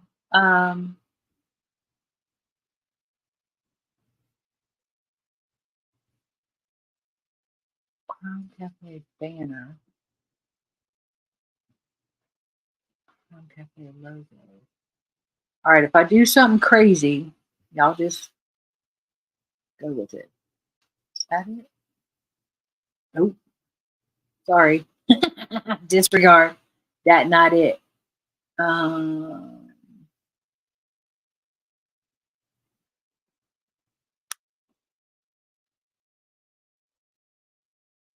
Yeah.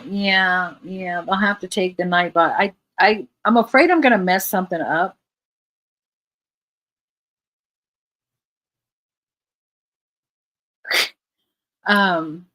I love you, Spins. You're so cute. Oh, banners. Maybe that's it. I found it, y'all. I knew I saw it somewhere. Let's see what that. There it is. Look at me doing the things. Look at me doing the things. Yay. I found it. No, I knew I had seen them somewhere. I knew I had seen them because honestly, what I wanted to do was make a QB disclaimer one.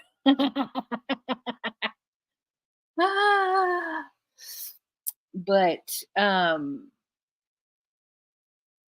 yeah, I was gonna make one that said these are the views of QB and all those things. So I don't know what they're doing, y'all. They fighting. She mad because they put that picture up. But what I was trying to do was let me pause this and then uh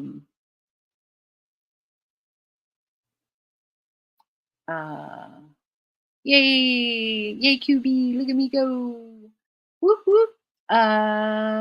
So I was trying to find I had seen a no, you're absolutely right. And I knew I saw them yesterday, but then I couldn't remember how to get back to it. This cat, y'all, is trying to say hello. She about to turn the whole stream off. Um, but I was trying. There was a. See, I should have saved it. I thought I bookmarked it. No, you're absolutely correct, Lauren. There needs to be the viewer discretion because I never know when they gonna pop stuff up on the screen. I was trying to find. There was a. I thought I saw a. Let me check my bookmarks. I thought I had seen a. There it is. Is that it? 1224, 1225. No, that's not it. Okay. I thought there was a picture of the crime scene. Squeaker. It's the squeaker, y'all. I don't know. She's not being very vocal today. You gonna talk? You gonna say hi to the people? Can y'all hear her? Are you saying hi? Yes? Say hi. Say hi. She's saying hi. Hi. Say hi. All right. Let's see if they're back on.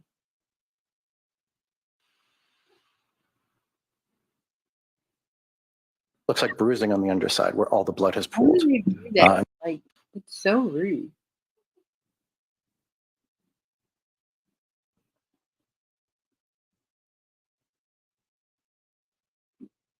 Oh, let's see what happened there. Oh, that is not a good look.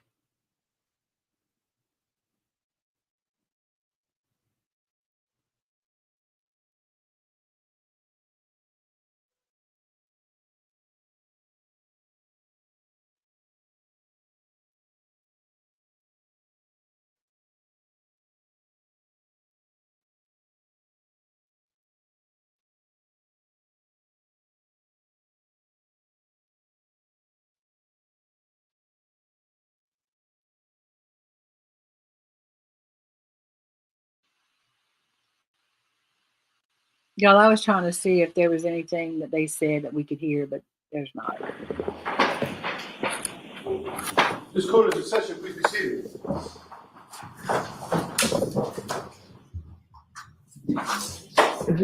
So jurors, I can assure you that by Monday, I mean, we're in really good shape. It's an organizational situation that I have to deal with. So we've been dealing with that. We appreciate your patience and we are in good shape. And Ms. Gianetti, if you need the exhibit, it's here.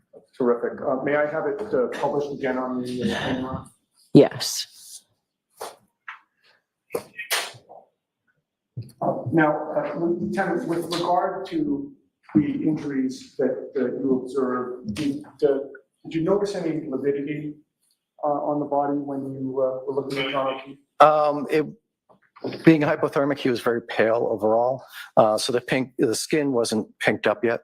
So it's hard to really judge the rest of the skin that way until it's warmed up and much later into the scene. You are familiar with the term lividity, though? Yes. Could you just explain that to the jury? That's like bruising. Bruising. So it's the pooling of blood in lower sections. So for like a cardiac arrest patient, when they have lividity, it looks like bruising on the underside where all the blood has pooled. And we did not really notice that. But it's not actually bruising from an injury, it's just the blood It's settling down. It's the same thing, yes. One at a time, please. Yep, sorry. Yeah. So it appears like bruising, and bruising is basically pooling of blood under the skin. So lividity is just gravity fed pooling of blood under the skin.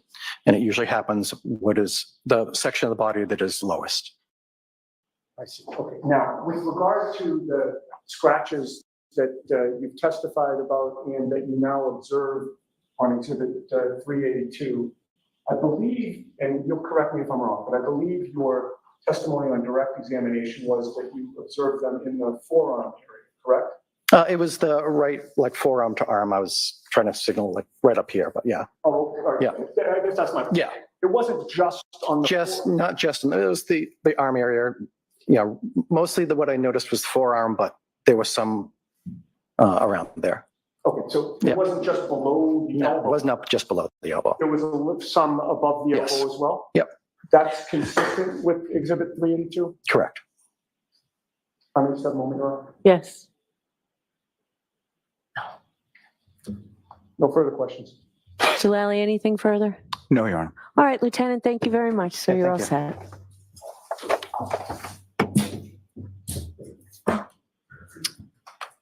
Our next witness, Mr. Lally. Yes, Your Honor. The Commonwealth would call Mr. Daniel Whitley to the stand.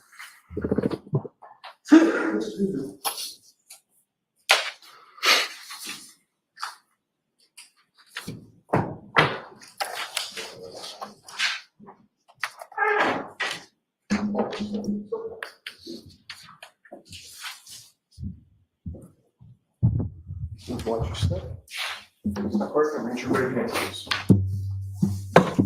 You solemnly swear the evidence you give in the court and during the case now and here and for the truth, the whole truth, and nothing but the truth, so help you God. I do.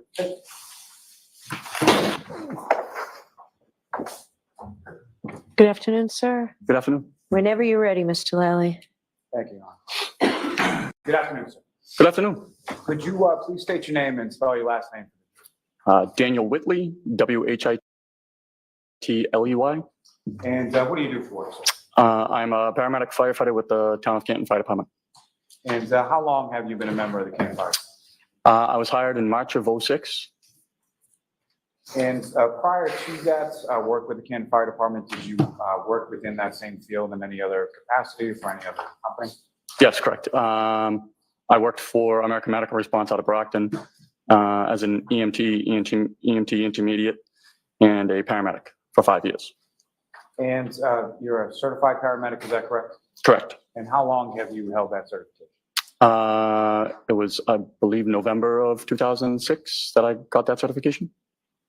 And is there any sort of continuing educational component or recertification process that's involved with being a certified paramedic? Yes, we recertify every 2 years. We're required to hold basic life support card, which is just generally CPR, and advanced cardiac life support, which is ACLS. It's more dealing with EKGs and how to run resuscitations, cardiac arrests, things of that nature. Now, sir, if I could turn your attention to January 28th into January 29th of 2022, were you working with the Canton Fire Department on those dates? Yes, What kind of shift were you working? 24-hour shift, 8 a.m. to 8 a.m. And where were you assigned on that particular day? The Ponkbog Station, Station 2. The Ponkabog Station, where is that located within? The north side of town on Southmont Street. And how were you assigned to a specific duty or a specific? Yes, I was assigned to Ambulance 2 with Jason Becker. As I was a field training officer at that point, and he was just finishing up his field training after he recently became certified as a paramedic.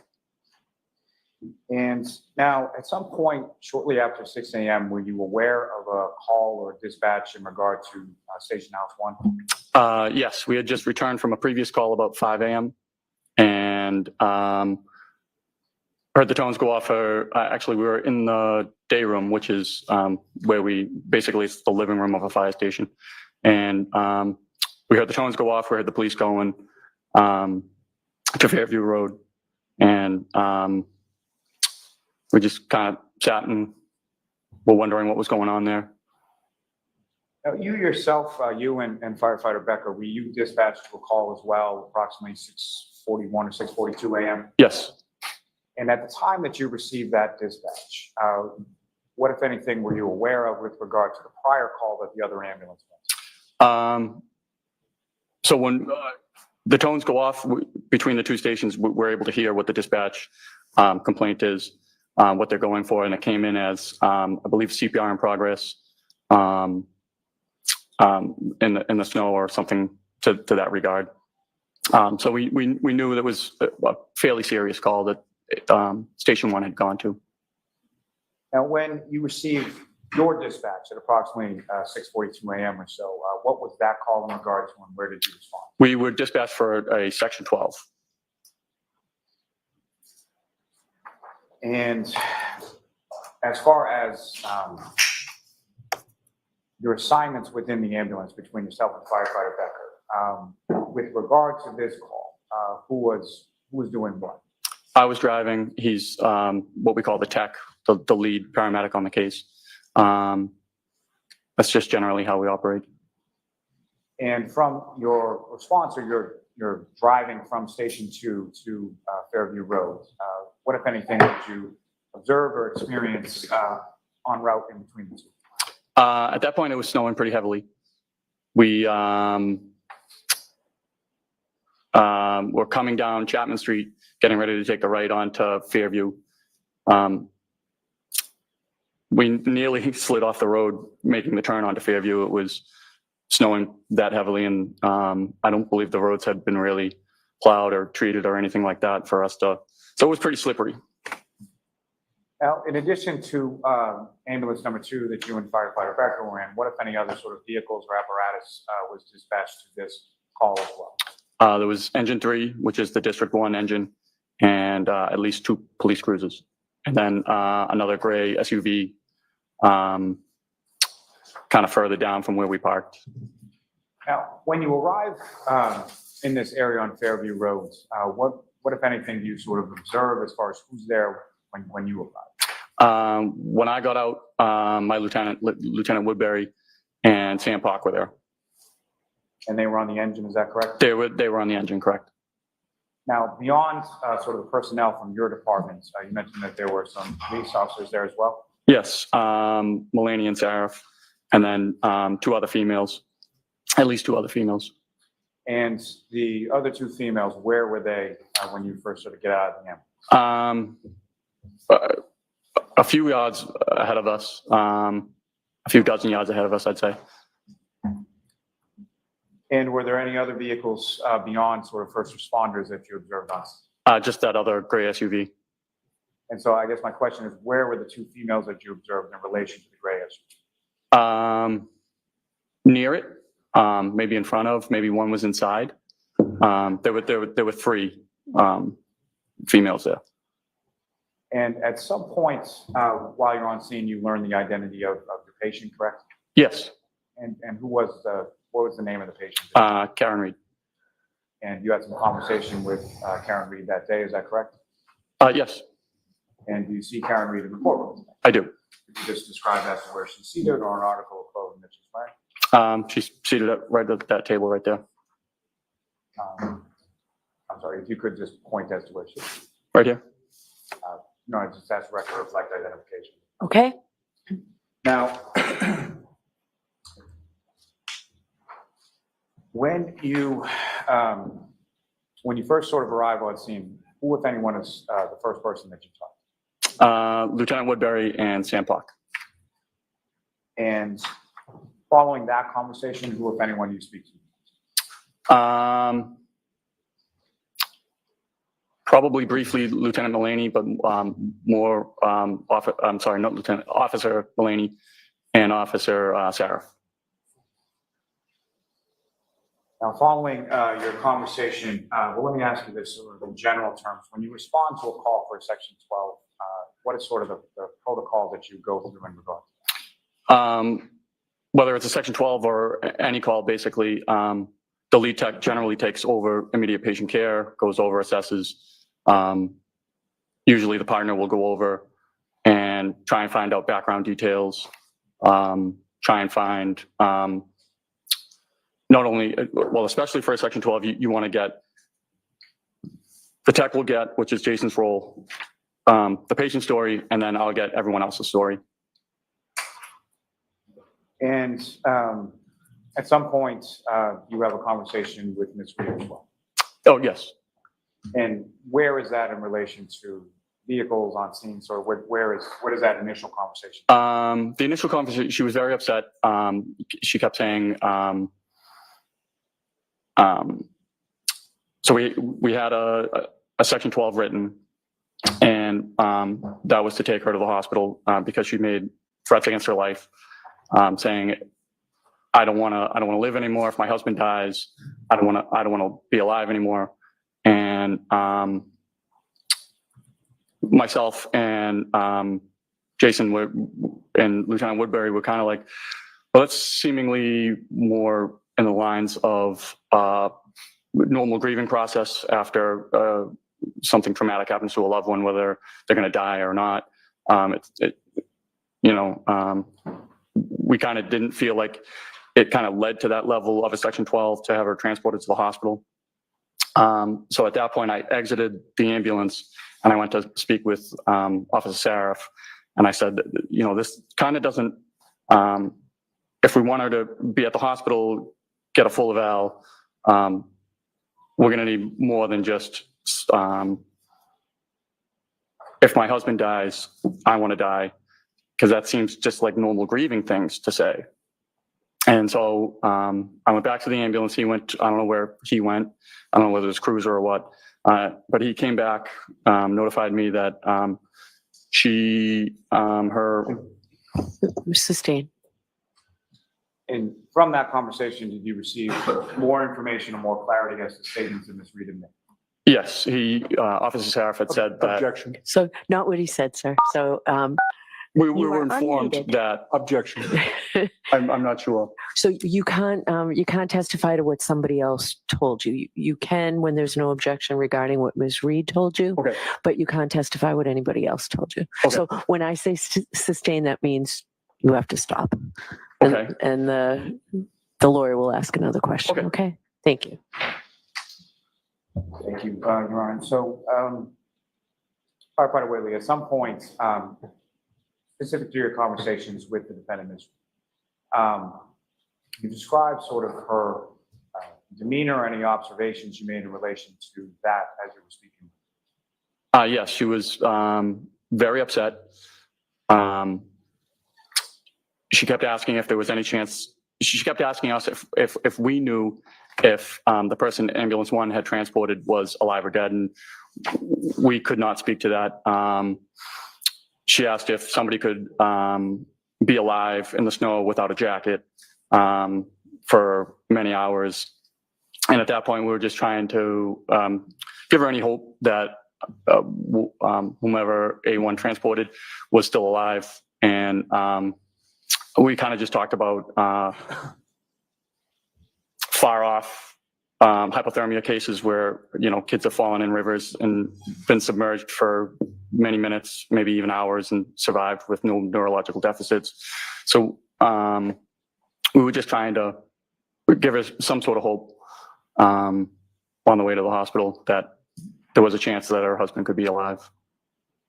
Now, at this point, what, if anything, did you know about sort of the relationship between your patient, the defendant, Ms. Reed, and the patient from ambulance 1 that had been transported previously? She identified him as her husband. And is that something that you said once or more than once? Many, many times.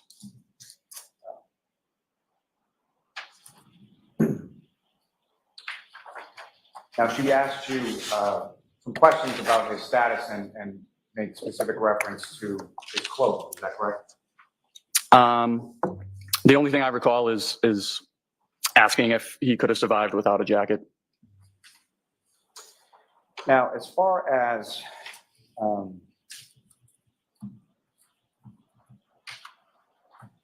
these conversations that you had with Ms. Reed, where did they occur in relation to the ambulance? They were in the back of the ambulance.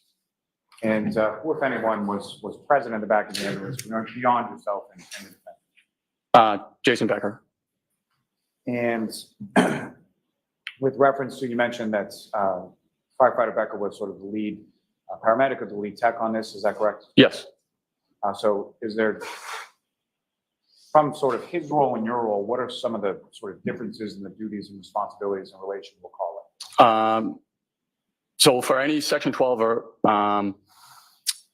our department policy is there will be 2 EMTs, paramedics, firefighters with during transport at all times. That's both for our safety and the patient safety.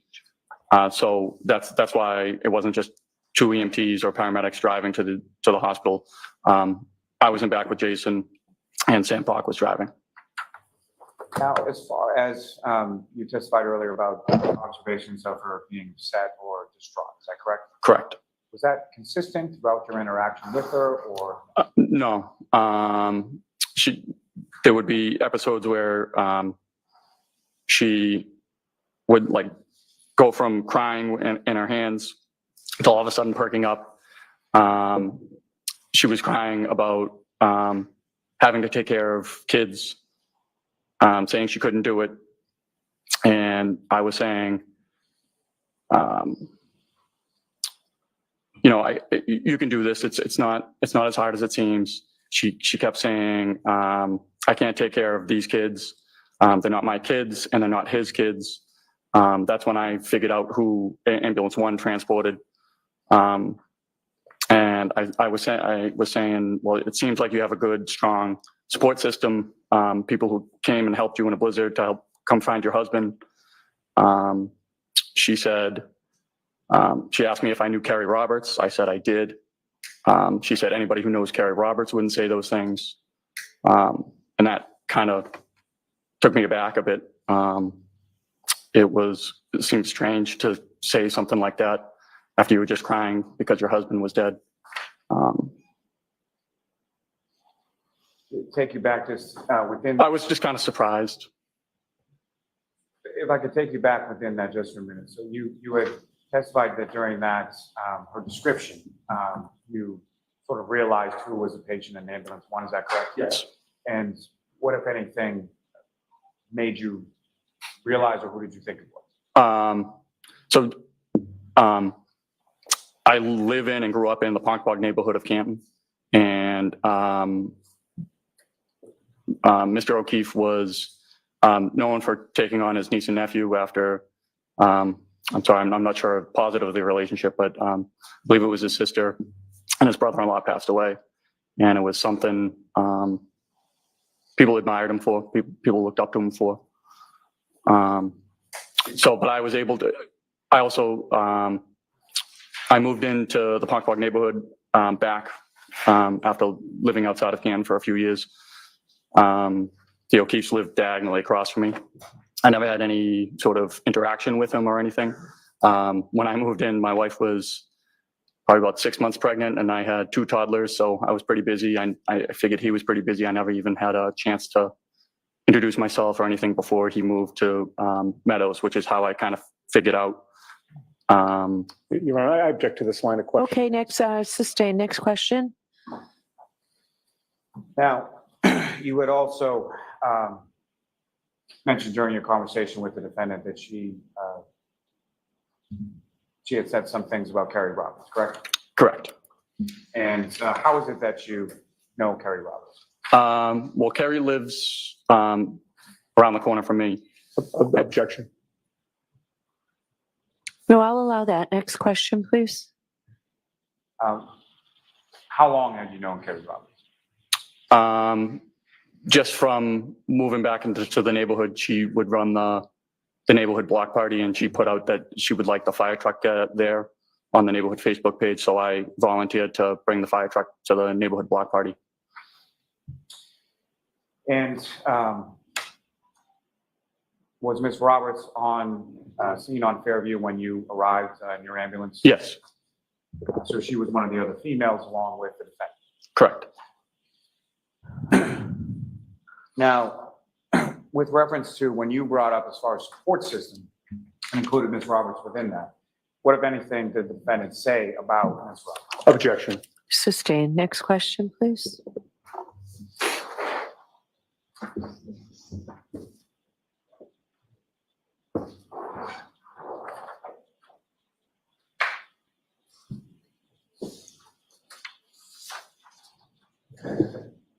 This conversation that you had with the defendants in the ambulance, about how long a period of time are we talking about?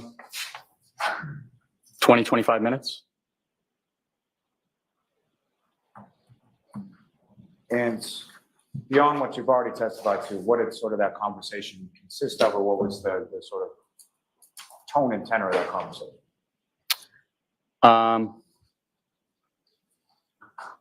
Again, we were just trying to give her any support. She was, once we were getting closer to the hospital, we Objection. So the tone and tenor. So what can you tell us about that? That's admissible, Mr. Yannetti. Go ahead. The tone, she would go from being almost despondent to when she asked me if I knew Kerry Roberts, the only tone I can use to describe it is snarky. Objection. Move to strike. I'll strike that.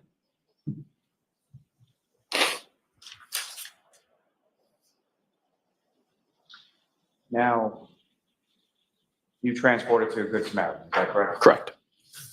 And when you,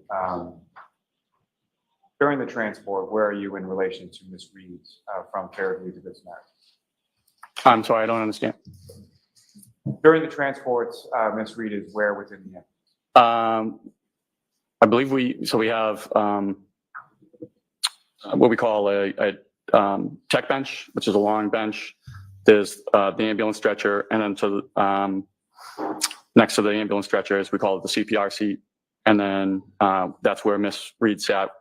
And then I was in what we call the airway seat, which is basically like a captain's chair behind the stretcher. And in addition to yourself and the defendant, who, if anyone else was sort of in the back of the ambulance at that time? During transport? Yes. During transport, it was just me, Jason Becker, and Miss Reed.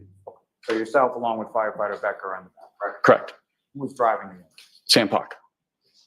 Now, when you arrived at Good Samaritan, what if anything happened? Miss Reed was asking to be able to see John, and I made the decision that I would run ahead to see if that was in the realm of possibility with the emergency room physician there. So I ran ahead. I came into they call it the code room at Good Sam, and I asked if the wife could see the husband. The ER doctor asked if she would be upset. I said if she would be upset if she was allowed to or not. And I said she's going to be upset. I believe she's going to be upset either way. He was asking if she would get in the way of the resuscitation efforts, and I said it's possible she's very upset. And so once you arrive at the hospital with the patient, where do you go along with Ms. Reed? We escorted her down to we call it the psych hall or the behavioral hall at Good Sam. And about how long was it after you escorted her into the hospital that you stayed with her following that? At least 10 minutes. And during those 10 minutes, how would you describe sort of her behavior or demeanor during that time? Objection. No, he can testify to that. He was giving the nurses a hard time about, I'm sorry, she was giving the nurses a hard time about having to get into with Johnny, about having to submit a urine sample. Even the AR techs went to the physician who was in the code room to see if she could not have to wear a Johnny, and the ER doc said no. If she's in the psych hall, she's a psych patient, needs to be in a Johnny. So at that point, there was just a nurse and a tech. We don't usually leave a psych patient with just a single nurse and a tech. And so we decided to wait until security had gotten there before we left. May I have one moment? Yes.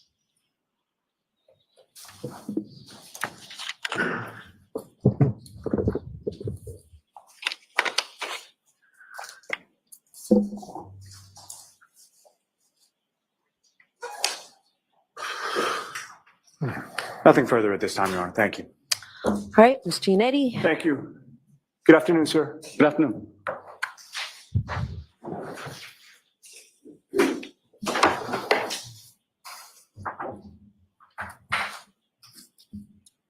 So, Mr. Whitley, when you showed up, you learned that Karen Reed was the patient that you were to deal with, correct? Correct. And it was your expectation that she would be going to the hospital, correct? Correct. One of the things that you do when you transport somebody to the hospital is you try to get a medical history, correct? Yep. Why is that important? Generally, we get pertinent medical history to pass on to the hospital.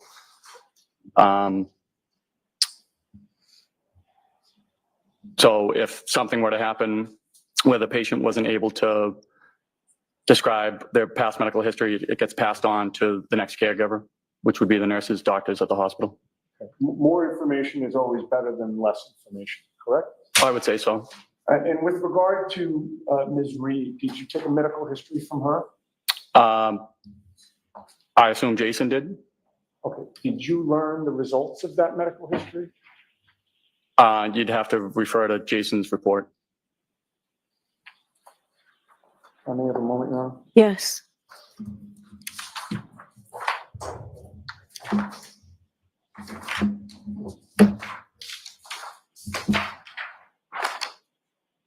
May I approach? Yes. Mr. Whitley, if I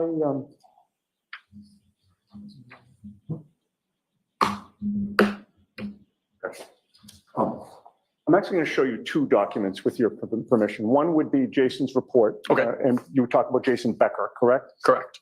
The other is a police report from Sergeant Yuri Buchnick.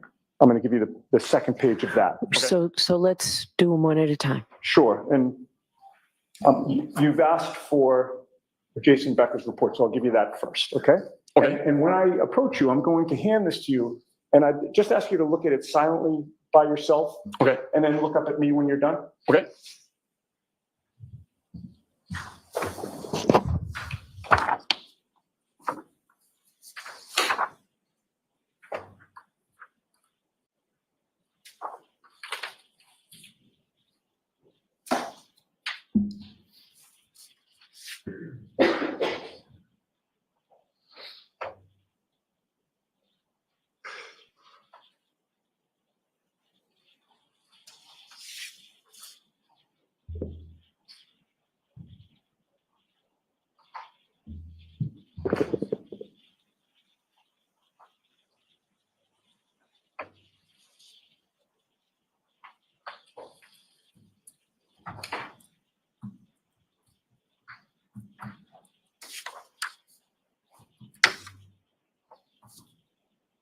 I'm going to collect that from you if you don't mind. The first report was the NFIRS report from my lieutenant. Was Jason Becker's report included in it as Yes. well? Yep. Having reviewed those documents, does that refresh your memory as to the medical history that was taken? Yes. And what can you tell us about that? Just lists multiple sclerosis. What is multiple sclerosis? I believe it's a neurodegenerative disease where the myelin sheathing of the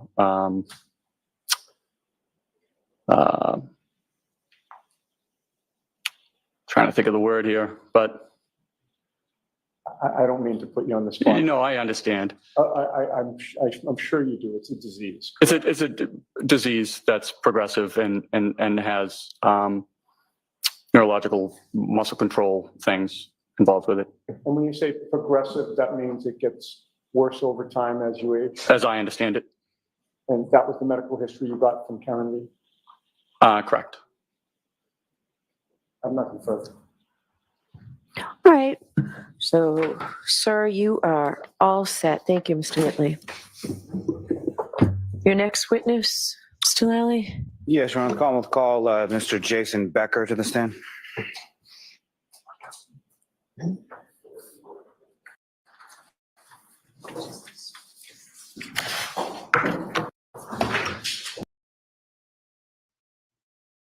Ooh, I'll be interested to see if this man heard the same stuff that man heard. I don't know, y'all. That seemed a little sussy to me. But then Yannetti didn't tear into him, so I'm not quite sure. I mean, for me, having dealt with shock victims, I think a lot of what she was saying was very typical of someone who was in shock. Everything comes down on your shoulders. All of a sudden, you're like, oh my gosh, what am I going to do without him? How am I going to handle all these things? Who's going to pay the mortgage? I mean, like all that stuff comes out. And I'm not saying that she wasn't maybe how he was, but I find it interesting that they felt it necessary to have this guy say, what she said about Carrie Roberts. I'm not sure I get that yet. So if y'all don't know, Karen Reed has multiple sclerosis, MS. Like he said, it's a degenerative disease, and he started to get into it, but it's where the myelin sheath, I think, separates from the nerves, and they don't conduct as well.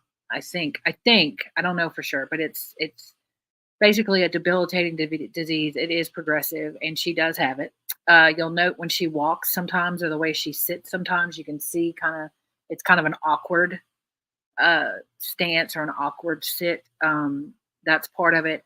It's also part of what they were going into if they ever get to it, about the night that they were out and that she was drinking. And there's some video of her dumping drinks into another drink. Somebody was buying shots. She was carrying around glass with a clear liquid in it and a lime.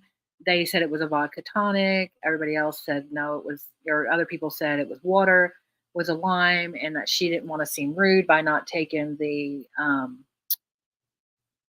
shots that everybody was buying. So there's some question there.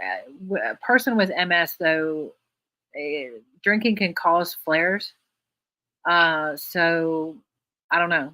That's, I guess, how far along she was and how seriously she took it. So we'll have to see when that comes up. But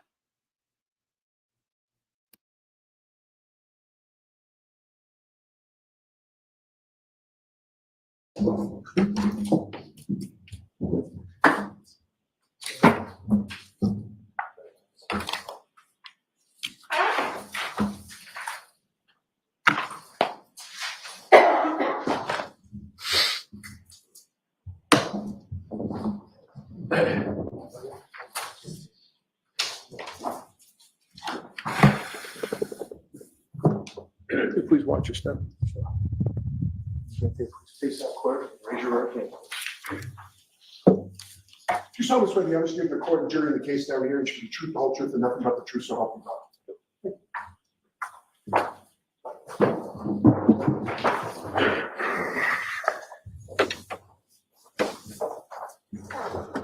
Okay, whenever you're ready, Mr. Lally.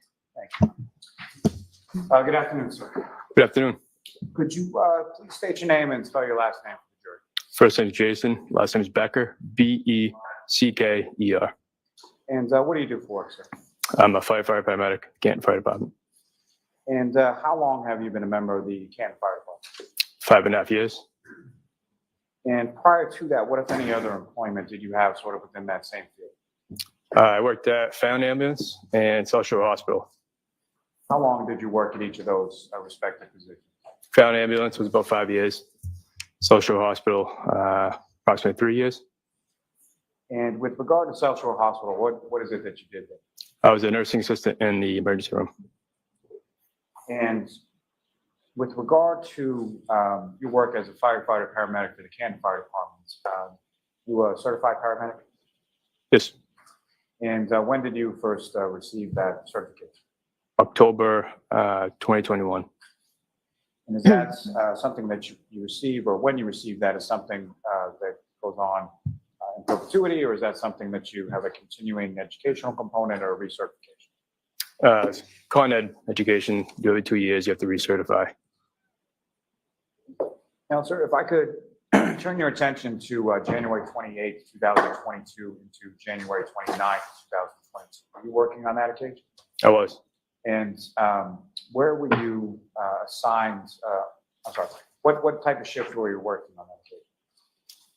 What type of shift? Yes, like what hour to what hour? 8 a.m. to 8 a.m., 24 hours. So 8 a.m. on the 28th until 8 a.m. on the 29th. Correct. And where were you assigned on that day? I was at Canton Station 2, Ambulance 2. And who, if anyone else, was assigned with you to Ambulance 2 at Station 2 on that day? Daniel Whitley, firefighter Daniel Whitley. Now, at some point when you were working on the 29th, shortly after 6 a.m. or so, did you become aware of a call for station house number 1? Yes. And what, if anything, were you aware of as far as that earlier call? As far as a man down in the dispatch, and I believe it was upgraded eventually to CPR in progress. Now, at some point following that, approximately 6:41 a.m. or so, did you, your station house get a? Yes. And what that dispatch in regards? A psych eval, possible section 12. And in addition to yourself and firefighter Whitley in ambulance 2, what, if any, other sort of vehicles or apparatuses were dispatched by your department to that call as well? Canton Engine 3. And if you know, who, if anyone, was on Canton Engine 3 at that time? Lieutenant Greg Woodbury, firefighter Sam Park. Now, with regard to the ambulance that you were in with firefighter Whitley, what were sort of Let me ask you this, between sort of call volume, what if any sort of policy or protocol is there as far as who does what on a particular call? We switch off. And so on this particular call that you were dispatched to Fairview Road, what were sort of each of your respective duties and responsibilities between yourself and firefighter Whitley? Firefighter Whitley was the driver at that point, and it was my tech is what it's called. So the next patient would be mine. And so as sort of you were the lead tech on this, is that correct? Correct. And so as far as the lead tech's role, what if any duties or responsibilities do you have in regard to writing a report? It's my report. That'd be right. May I approach the witness? Yes.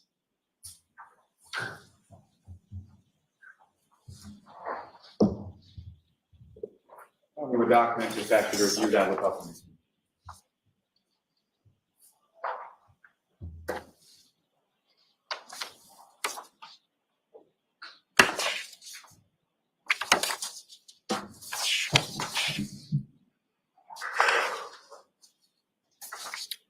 The first report up here is the engines. Second one would be mine. You recognize the first few pages of that as the engines report and the last few are yours, correct? Correct. And that's your report with relation to this dispatch and this call, correct? Correct. May I approach again, Your Honor? Yes.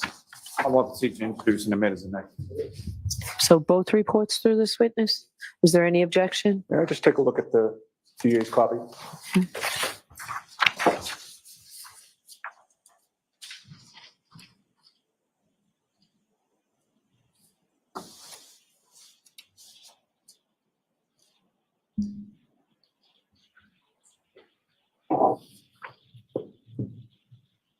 May we approach? Okay.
Bless you.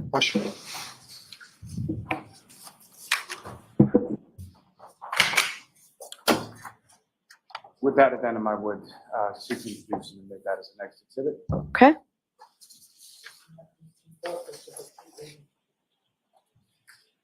And Your Honor, with the court's permission, can I return the report to the witness? Yes. Yes, ma'am.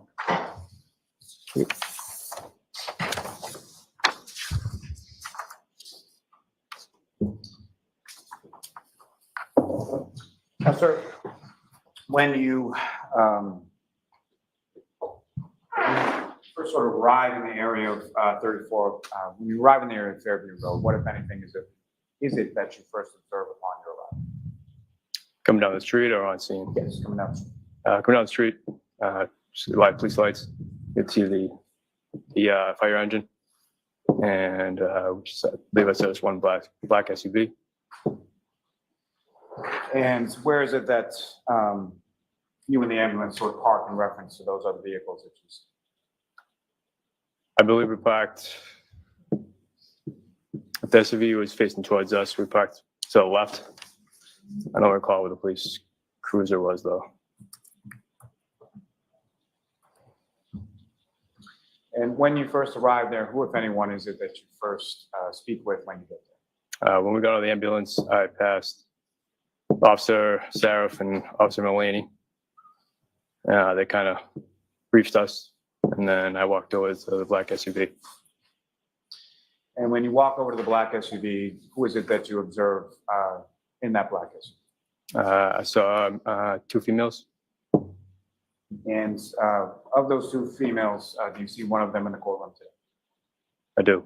Could you just identify as to where she's seated or an article of clothing that she's wearing? Right over there, the jacket on. That's the record reflect identification of the defendant. Okay. Now, with respect to the defendant, Ms. Reed, where within the vehicle is she when you first come up to the vehicle on the floor? What I remember, she was in the front passenger seat. And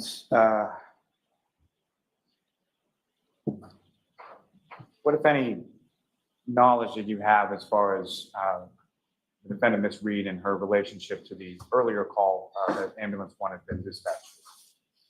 Very little. I think we had gotten briefed that she was the wife of the previous patient. And was that something that she had stated or something that somebody else had stated? Where does that awareness come I from? believe it was one of the Canton police officers that said it. I'm sorry, what was that answer? It was one of the Canton police officers. Okay.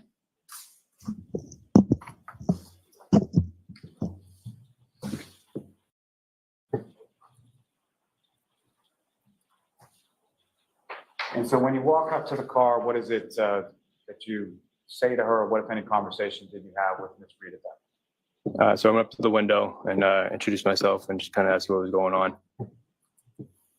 And how did she respond to that? She was kind of, she was distraught. She was crying. She kind of told us that the statements she may have made, she didn't mean it because of the current events that she had just gone through. What, if anything, did she say about that? If anything, did she say about what she had gone through? She had just done CPR on her husband. And so she referred to him as her husband as well? Yes. And this conversation that you had sort of at the side of the SUV, was that through the door, through the window? From what I recall, it was through the window. And at some point, does the conversation move to the ambulance? Correct. About how long was the conversation at the vehicle before the conversation shifted to the ambulance? 5 to 10 minutes. And as far as your dispatch for a psych or section 12, correct? Correct. Can you explain to the jury sort of that process, just in general terms first, as far as what does that process entail? And when we get on scene? Yes. For a section? Yes, please. We go on scene, we kind of look at the environment, see what the environment's like, see if the patient's cooperative, uncooperative, what their demeanor is, if there's any obvious self-harm. If there's none, we kind of go up and talk to them, get a report, and ask them some basic triage questions. And is that sort of the policy or the protocol or what you followed in this instance with Ms. Reed? Correct. Now, beyond what she had indicated to you initially, what, if anything, was she asking you during the course of your conversation with her once you were in the ambulance? She kept asking if he was dead or could he be dead. Is that something that she said once or more than once or something? More than once. And could you describe sort of the tone of her voice when she was saying? It was pretty, it's kind of like it was a rapid kind of pressured speech. She was just a lot repetitive.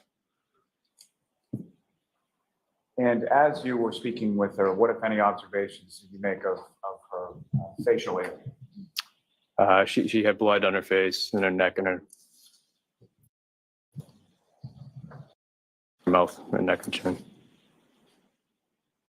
Regard to sort of any earlier suicidal statements, what, if anything, did she say in relation to that? She said she made him because she just went through traumatic events, seeing her husband dead, and she had no plan on acting on it.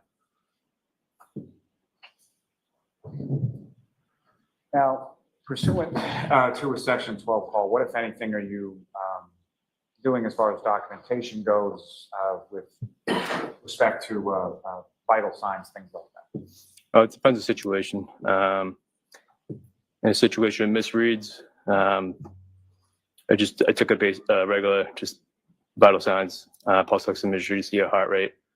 But for someone like a female psych patient, it's more verbal. And as far as any of those sort of vital signs and things that you took, what, if anything, abnormal did you note in regard to that? There's nothing too abnormal. Just the heart rate might have been a little bit high, but within normal range. Could you please keep your voice up, sir? Thank you. Sorry. But the vital signs, her heart rate was a little high, it was 98, but it was nothing concerning. During the time that you're having this conversation with her in the back of the ambulance, how would you describe her demeanor? She would have periods of calmness, and then other periods she would appear agitated because she didn't want to go to the hospital. But all in all, she was cooperative with us.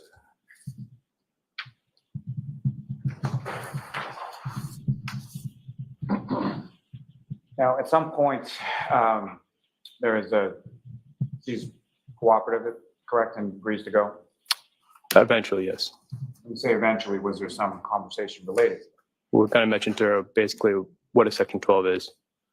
And unfortunately, she'd have to come with us involuntarily. So you're explaining the process to her, is that correct? Correct. Eventually, she agrees to go, correct? Correct.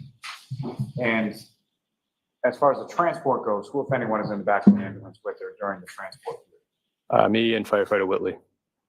And who, if anyone, was driving the ambulance to the hospital? Firefighter Park. And which hospital did you transport Ms. Reed?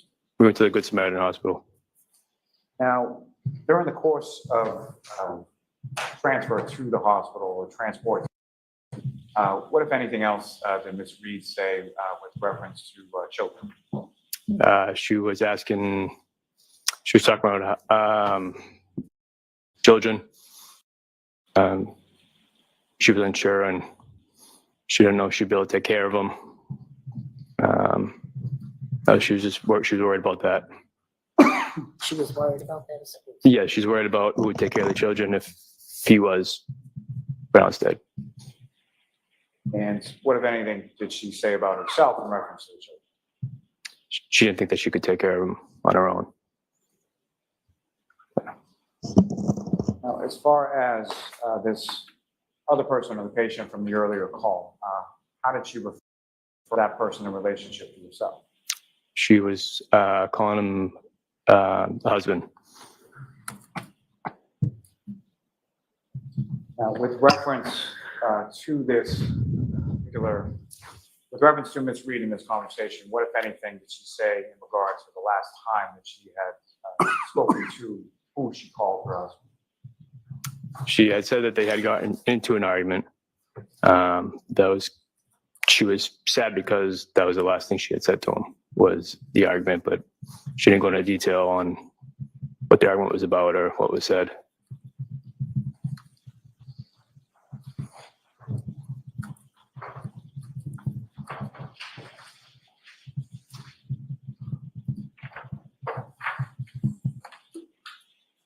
Now, with regard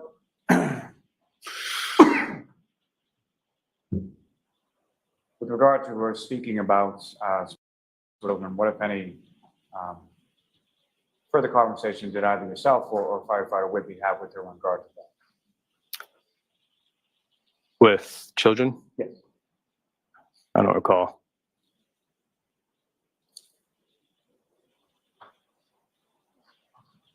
The other female party that Ms. Reed was initially with in the vehicle when you first arrived, did you know who that was? I don't know who she was. And at any point in time, subsequent to that, did you learn who she was? I did. And who did you learn her to be? She was Ms. Carrie Roberts. And with relation to your conversation with Ms. Reed on that day of January 29th, what, if anything, did she say about Ms. Roberts? Objection. Sustained.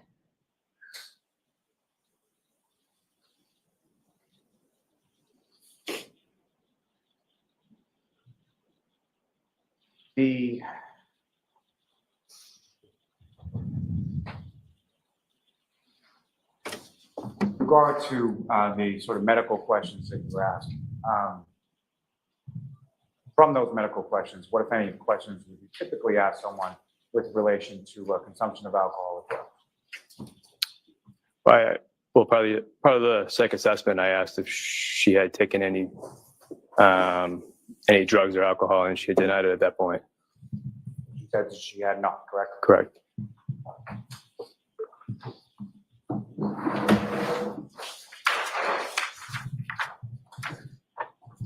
The observations that you testified to earlier in regard to her, and by her I mean Ms. Reed's demeanor, did that change at all during the course of your interaction with her, or was that consistent as well? Demeanor as in? It's a poorly phrased question. I'm going to try and rephrase it. So with regard to her demeanor, throughout the course of your interaction with her, how would you describe that? She was cooperative. Then she'd be calm, and then eventually she would kind of get a little agitated and repetitive questions. But she seemed distraught. Now, with respect to the person she indicated was her husband, what, if any, questions did she ask either you or Firefighter Whitley or both in relation to him? She was asking if he was dead, or could he be dead? Could be dead, and she said, "Could I have hit him?"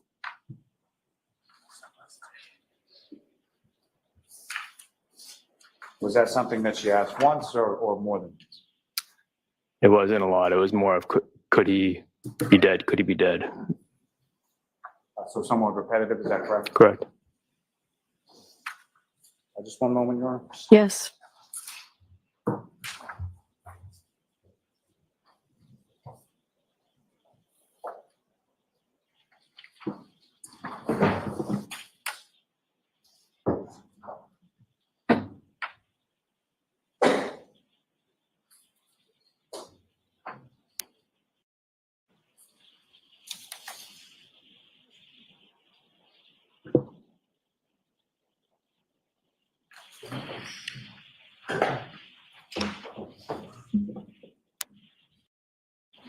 Firefighter Becker, just my own clarification. You testified earlier that first arriving on scene and first spoke with Ms. Reed, she indicated that there was some statements that she said there were some statements that she did not mean, correct?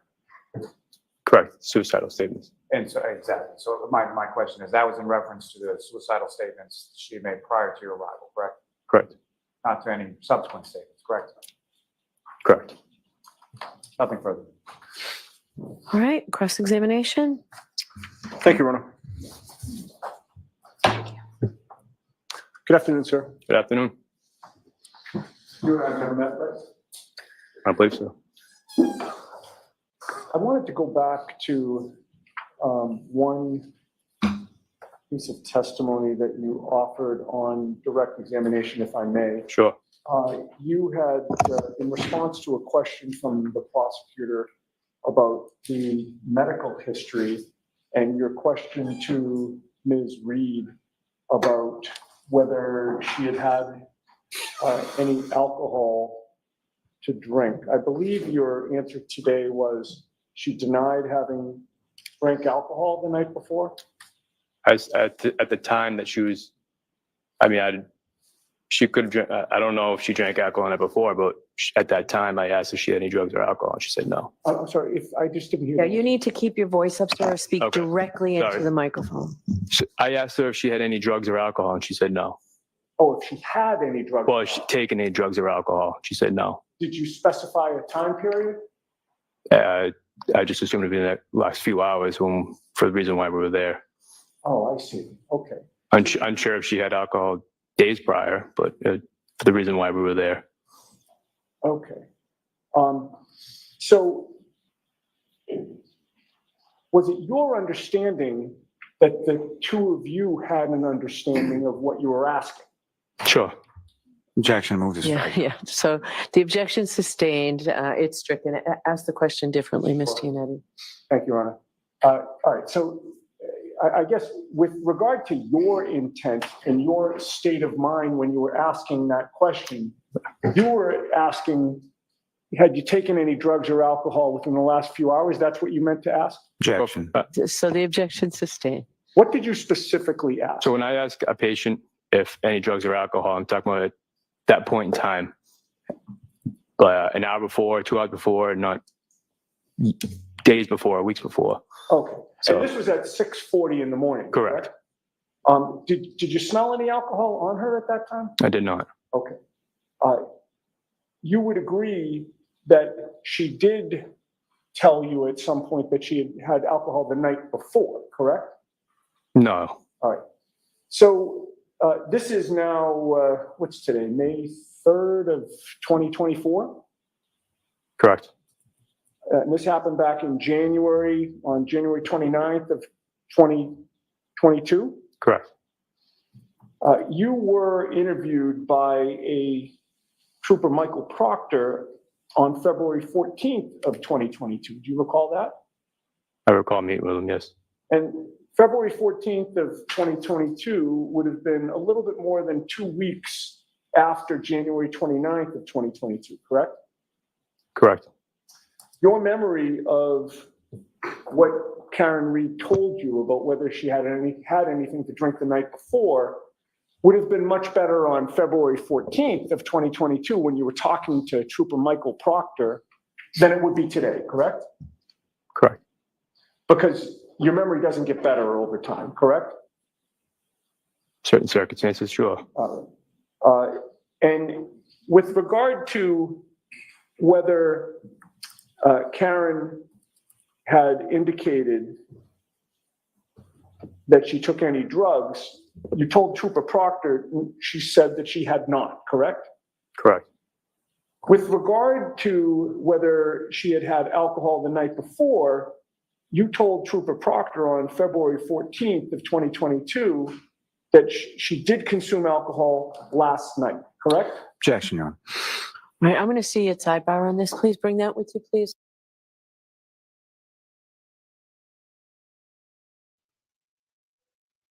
Why we always got a sidebar when the defense hits a note?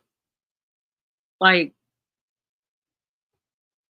when the defense starts calling them out for different statements to Proctor versus now, she's always like, sidebar, bring that with you, please. Like she hadn't already seen the exhibits. She's seen the exhibits. I can't. Did you miss anything? Did you not hear anything?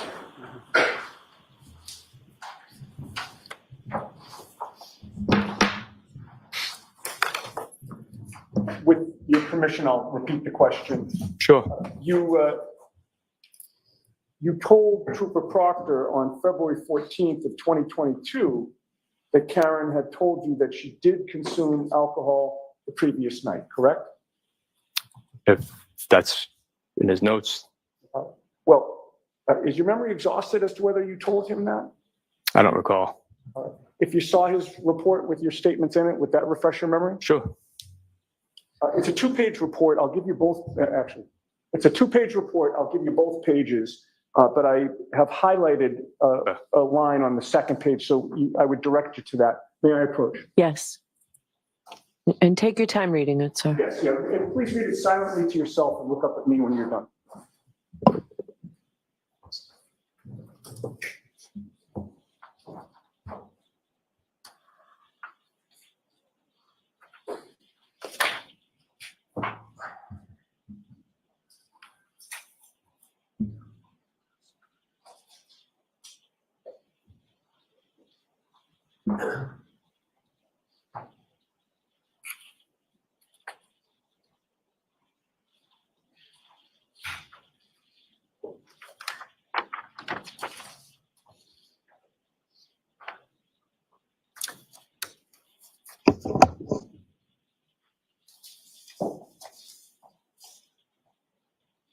So I did say. So, Mr. Becker, a couple of things. Wait for a question, Oh, I'm sorry. but Sorry. also Sorry. you have to keep your voice up. Okay. I'm close to you and I'm having trouble hearing you. Most of the jurors are further away. And the way this works is I have to collect that from you and then ask you a question, okay? So, If I may approach you on it? Yes.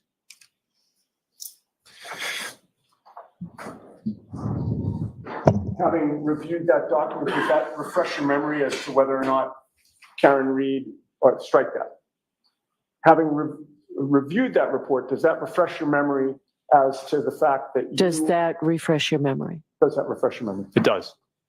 Okay. And so did you tell Trooper Proctor on February 14th that Karen Reed had told you on January 29th that she had consumed alcohol the night before that? Sure. Yes. Okay. Is it fair to say that when you were listening to her talk at times, that her speech was very rapid? Correct. And particularly when she had said the words, is he dead? Is he dead? She would repeat it repetitively, correct? Correct. And she was fixated on that, correct? Correct. And with regard to the last interaction that she spoke about with whom you thought she said her husband, she didn't give you any detail about that, correct? She did not. You don't know whether it was an in-person communication? That wasn't my position to ask more details about that. And I'm not criticizing you, sir. I'm just trying to get to what your knowledge was in terms of Right. information you got from her. So she didn't specify that it was an in-person communication, correct? No, She didn't specify as to whether it was a phone conversation? she did not. She didn't specify whether it was a text message exchange back and forth? She did not. And she didn't specify whether it was an angry voicemail that she left, correct? She did not.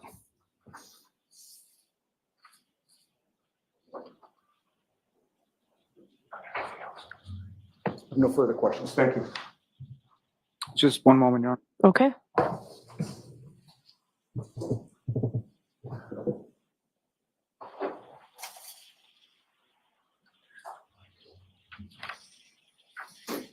Sorry.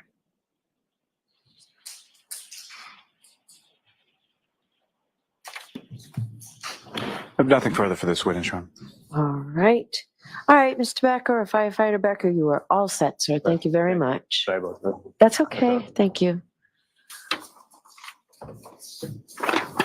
Yes, you can leave that right where it is. Thank you, sir.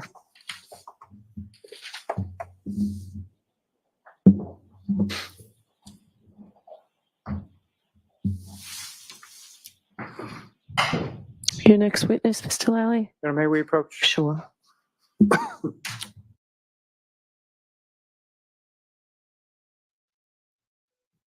For the love.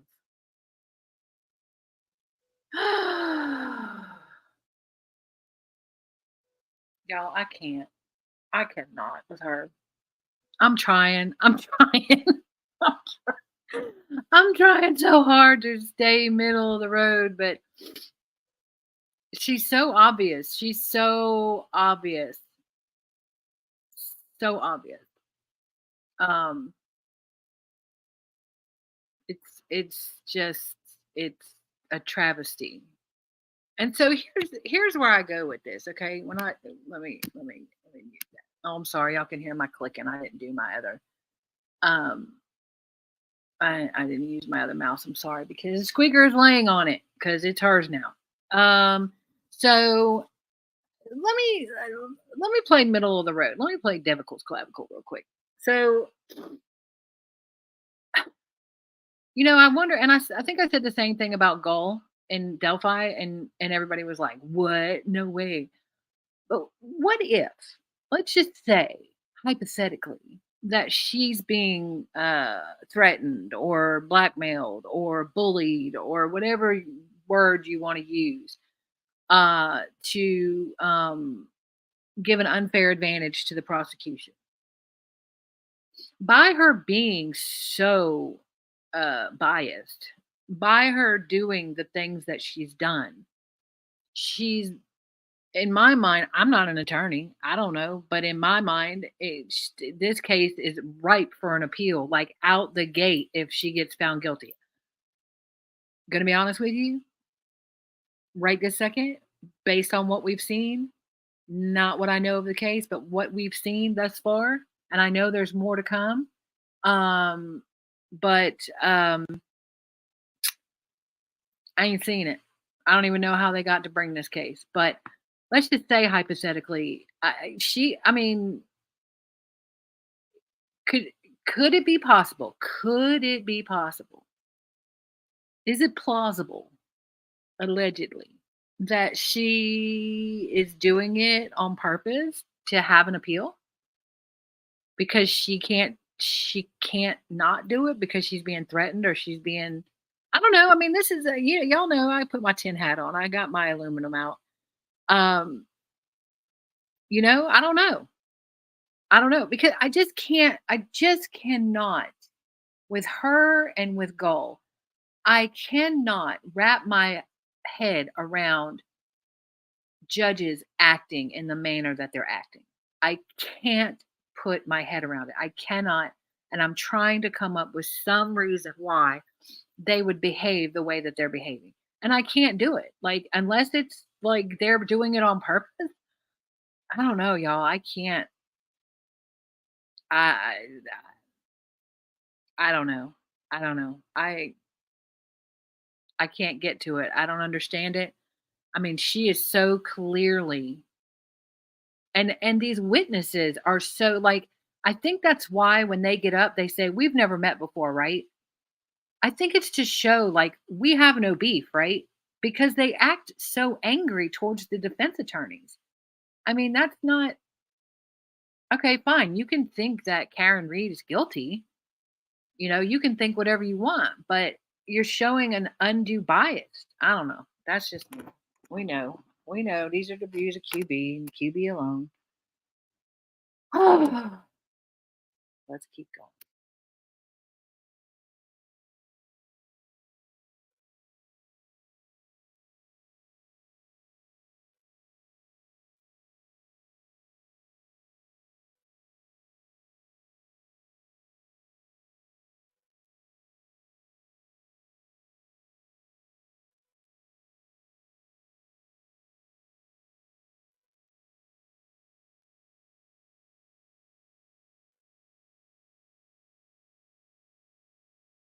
Does it make sense that rather than starting with another witness, figure it's a Friday afternoon, it's been a long week.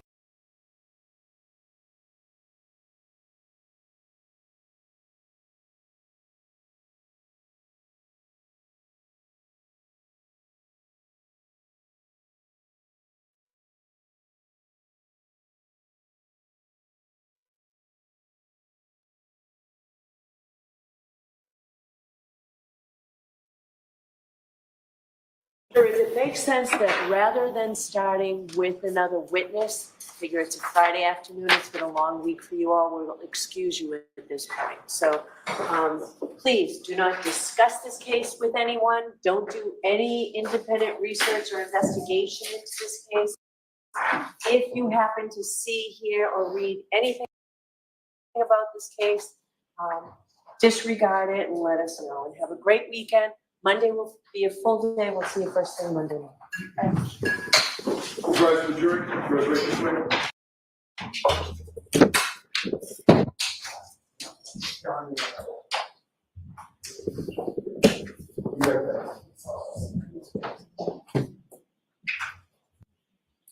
Oh, sure.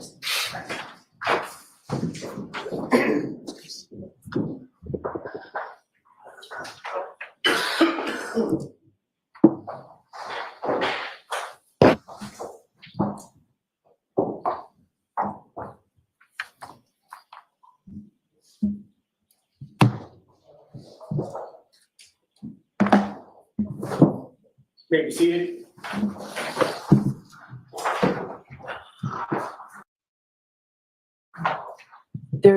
I think there's an exhibit in the witness stand.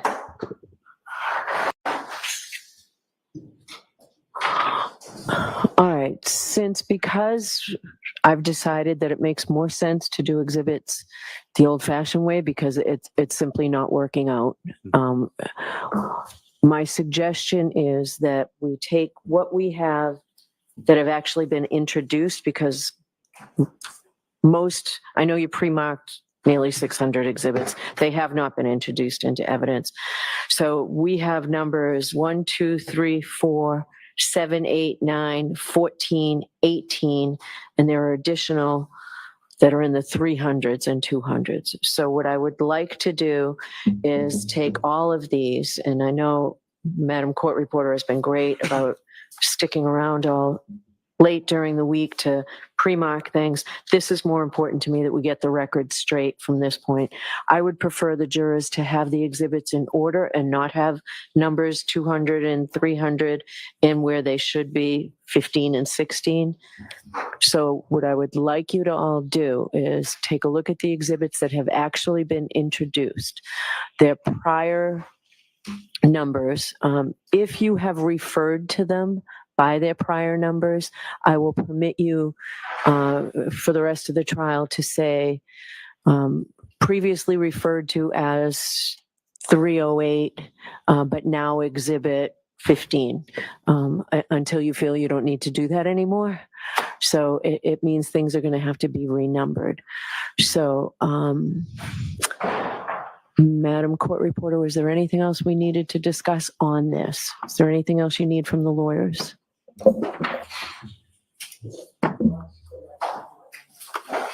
Okay. So, I don't want to use your name. You've got a list of everything, and Mr. McDermott's got a list of everything that's been introduced. Do you need me to do this, or is this something you can all do with Madam Court Reporter? And I want to come out and make sure it's right. All right, so why don't you all take 10 minutes to see if you can work this through. I'll come out at the end of 10 minutes, see what you have, and we'll make sure the record's straight. Does that make sense to everybody? It does. The only thing that I would ask to add to that, Your Honor, is in conformity with the court's ruling as far as redaction to the run sheets and the run reports. I'm not sure if they've been stickered or not, but there are medical records with regard to both the victim and the defendant that would be in there, and I would ask for them to either be marked for identification or taken out at this point. Ms. McLaughlin indicates they haven't been marked yet, so I would just ask to sort of retrieve. All right, so that's sort of the second point. I assume there are many pages of medical records, and one of the things I told you this morning is if records are going to be introduced subject to redactions, those redactions have to be done before they're introduced. It's going to take some time. So you have to be, if you're not in agreement, then you need to tell me what you're not in agreement over, and I'll have to decide it, but they need to be redacted beforehand. Just because this is a long trial, I don't want it to take any longer than it necessarily has to be. And we have to make sure all of the exhibits are in order, especially if they do end up numbering in the hundreds. So, all right, so you've factor that into your schedule. We've got many days that we won't be in session. It seems like a good use of counsel's time to redact records and talk. If you need additional time and we need to cut into the evidence, I'd prefer not to, but I need to know. All right. So I have received from the Commonwealth all of the videos that I requested. I received a flash drive today. When can I get the videos? I thought I was clear yesterday. Apparently I wasn't. So when can I get all of the videos that the defendants intend to introduce? I had hoped to look at them over the weekend.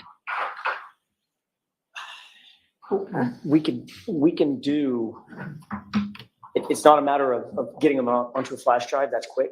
It's just a matter of getting them to the court. So I would invite the court to direct us how, if you want to use the weekend, let us know. We work on Saturdays and Sundays. So you can't do it today? You can't do it before you leave? I don't think your IT person's here, right?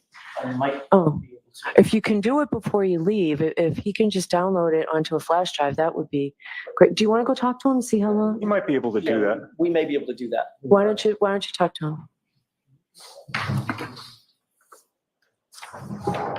Yes. Yes. All right. We won't leave until we give it to you. That would be great. And Ms. Gianetti, yesterday you did say that you'd also give me some idea on why you think they're coming in. Sure. Okay, so if you have that, that would be great. Yeah. All right. You I just want to make sure I'm very clear about what the court would like. We provided the double videos, the ones that we had put the good and Seraph cameras together. The court wants every single video that we intend to produce Yes. for the rest of trial. Yes. Okay, understood. All right. And that's what I requested from both of you. I received, Ms. Gilman, tell me if I'm wrong, but Mr. McDermott handed me a flash drive today that said this was all the Commonwealth's video exhibits. Yes. And that was after we met this morning, correct? Okay. All right. So that'd be great. I just, I want to know what's on them. I was surprised yesterday and I Understood. shouldn't be surprised. Understood. All right. So I'll come out after you remark the exhibits. Do you need a break before then, Madam Court Reporter? Mr. McDermott? All right. Thanks. Court, all rise, please.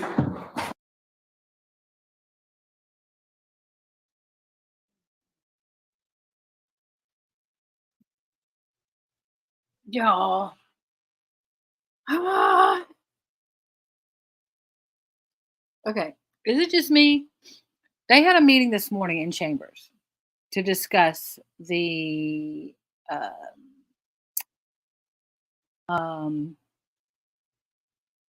video. Hey there, Karen Oh, Reed, Lord. trial watchers. You know what a lot of the trials we cover remind me?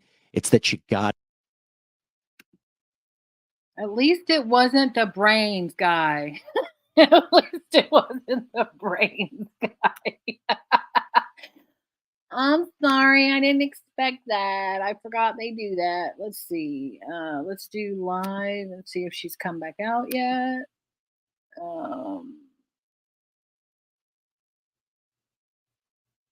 Okay.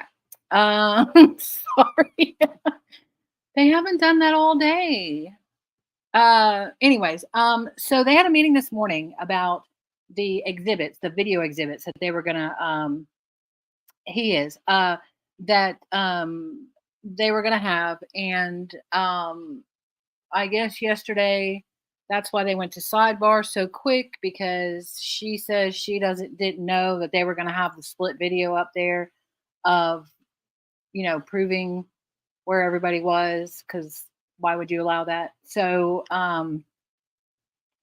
anyways,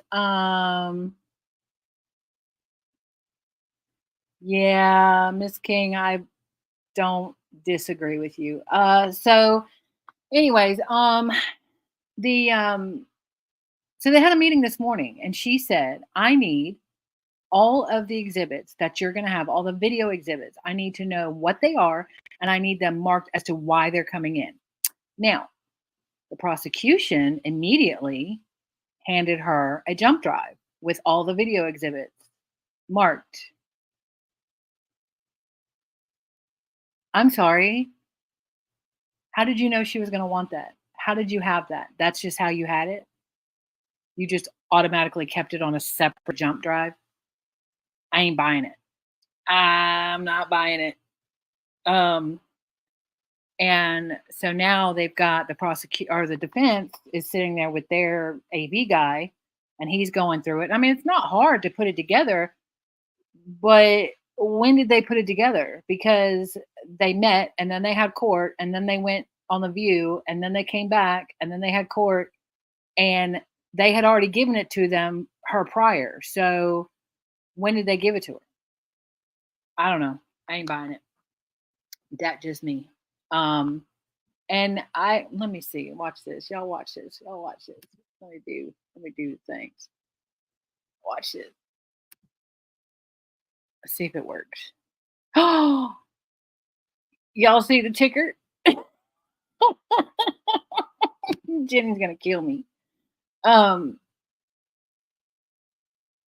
that's just me. These are my views. I told y'all coming in how I felt about it. I didn't do a deep dive like I have on the other cases, but I'm not new to the case. I think that there's a clear bias.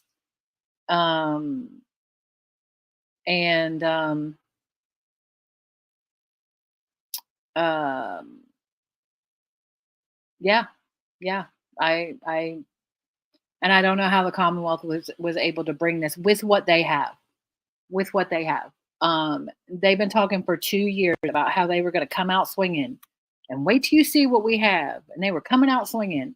And for me, it's just been a miss so far. I mean, okay, so she called him her husband.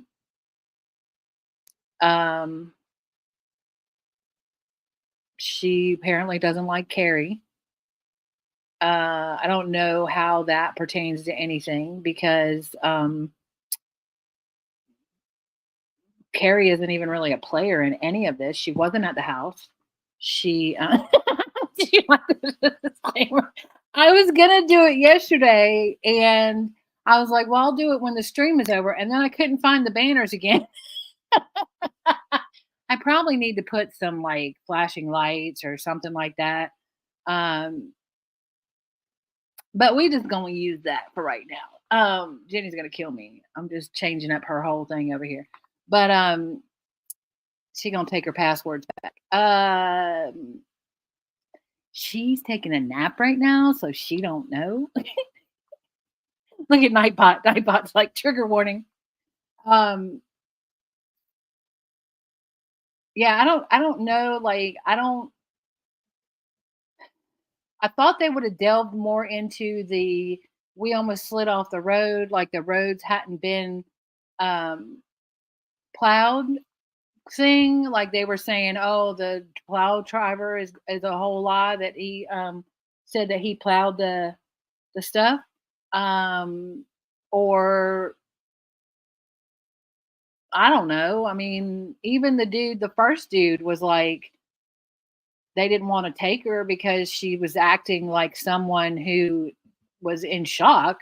Like, yeah, she just found the man that she allegedly loves, practically dead in the front yard. I mean, she's a little little beside herself. But I didn't understand where that was all coming in or why they were trying so hard to get that how she felt.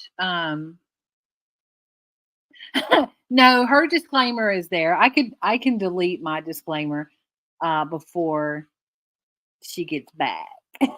Before she takes back over. Or I'll just leave it there. But yeah, we all know we got the QB disclaimer because I just believe what I believe. And I don't have any problem with anybody believing any different. And I'm glad to have a conversation about it. I just, hey, Dobby, what do you mean, what'd you miss? You mean you didn't get to tear stuff up? They are currently, she said, leave it. They are currently, that's not me, y'all. I swear.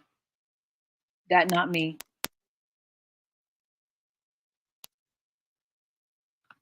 I'm not doing it.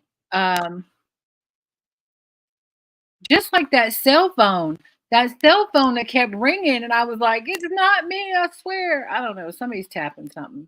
It's not me, I promise. It's not even Squeaker. Basically, Bobby, they talked to the 2 paramedic firefighters that responded. That really is going to get on my nerves. Stand by.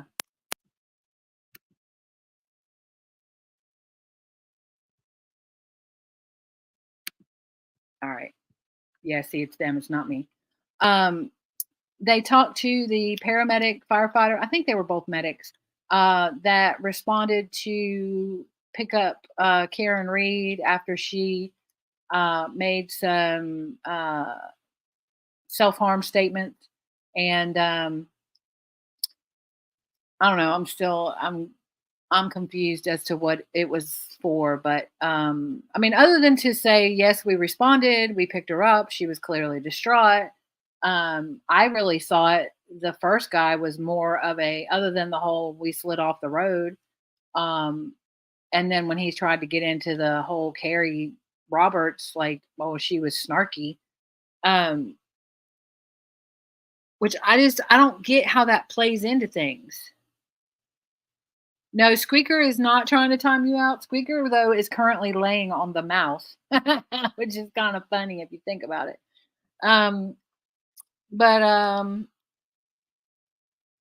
yeah. So I don't know that I can tell you, Zabi. I'm confused as to what that was about. So currently, they're going through all of the exhibits and they're renumbering them or reordering them because the judge wants them all in numeric order. Uh, so if they've already been introduced, they have to be unintroduced as exhibit like 345 and reintroduced as like exhibit 15 because that's the order it came in. Yeah, and going forward, it'll be the exhibit formerly known as 345, but now it'll be known as 7. I ain't never seen nothing in my life, but whatever. So they're currently doing that, and then the defense is getting their videos together. Every video that they plan to show and why to give to the judge, and they're gonna come back after that, I guess. Maybe. I don't know. So she said they had like 10 minutes. Oh, I think it's gonna take longer than that, but it's very I'm not gonna lie, I don't think that I've ever seen it happen like this. But I haven't watched every case either. Do y'all do y'all know how many cases are next week? Stand by. Um Why? I'm trying to figure out why Daryl Brooks is going back to court. Did they not? Wow! Somebody, I just saw a picture that I am not going to share with y'all. That is funny. Um, so y'all know how the exhibits weren't in numerical order in the case. That's what I'm saying to you, Patricia. It's never like that. It's like they order them in the order that they think they're going to use them. Sometimes they order them in the order that they come into them, but they will say, here's defense exhibit 59, and the court reporter just says it's okay, we're marking it as exhibit 49. Like, no, ma'am, you're not. I can't. Jenny would definitely send me my pink slip. I'd have a tutu before she ever got out of wherever she is. I don't even know where she is. Yeah, I've never seen them do it that way, Patricia, but these two, Gull and Cologne, just kind of do what they do. They do what they do. And I mean, that's fine. I mean, they're the judge. They can do whatever they want. Uh, so, okay, I'll send it to you later, Bobby. Um, yeah, let's see. Let's see if they're back. Because I ain't trying to just be like,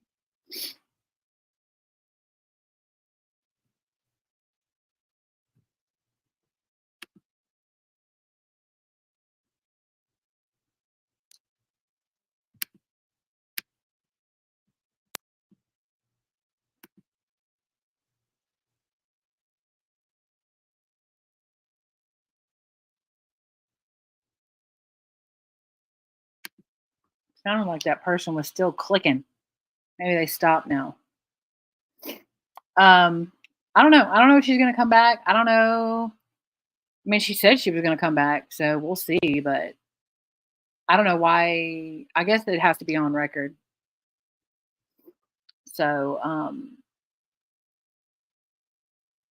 but yeah. So somebody was making a joke. So I don't know if y'all know or not, but like the first night they never found anything of the tail light, right? And then like the next day, later on that day, they started finding pieces after they already had the truck and it was with Proctor for like 2 hours before he actually, or 90 minutes before he actually took it to the Sally Port, but whatever. And then, so then they started finding pieces of the tail light. And then like for weeks, they kept finding pieces of the tail light. And so somebody just posted and said, the jurors were finding pieces of the tail light when they went to go view the house. I thought that was funny. Maybe not, but it was funny to me. Yeah, that's a whole, I can't. I don't know. I mean, okay, what do y'all think as far as the last two witnesses that we had? Do you see any point for the prosecution, any help for the prosecution? I mean, if we talk about this is going to be a 6 to 8 week trial, right? Why don't we pare down some of these people that we don't need to talk to? Okay. And like I don't understand what that did for their case. I mean, because according to them, they were coming out swinging. Now, maybe they been coming out swinging like that means 3 weeks in. I don't know, but so far, I ain't seen nothing. I have not seen anything that the defense hasn't been able to refute. And they were trying to say that she didn't tell them she had alcohol. Well, I will tell you that normally, and it may just be me, but normally when we ask about alcohol or drug consumption, we say in the last 24 hours. Because people can get around, they're like, well, I said no, but she didn't ask me how long. It's kind of like a pain scale, pain from 1 to 10, with 10 being the worst pain you have ever felt in your life. It's subjective. So anyways, but seemed like they were trying to allude to the fact that she lied, that she had not had alcohol, which it still remains to be seen. But I guess she did have some alcohol because she admitted that she had some alcohol. But his statement to Proctor was that she had some alcohol the night before. She told him, she offered it up. Like, so what, I don't know. I don't get it. I don't get it. I don't get it. I don't get it. I know that, I mean, I know it's got to be on the record. I get it's got to be on the record. But Lord have mercy.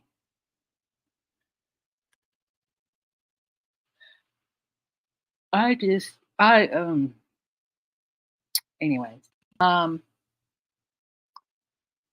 So what are y'all doing? Anybody got any good plans this weekend? Oh, we were going to talk. That's what we can talk about. We were going to talk about who wants to do a Speedy Gonzalez through Daybell, day 15 and 16.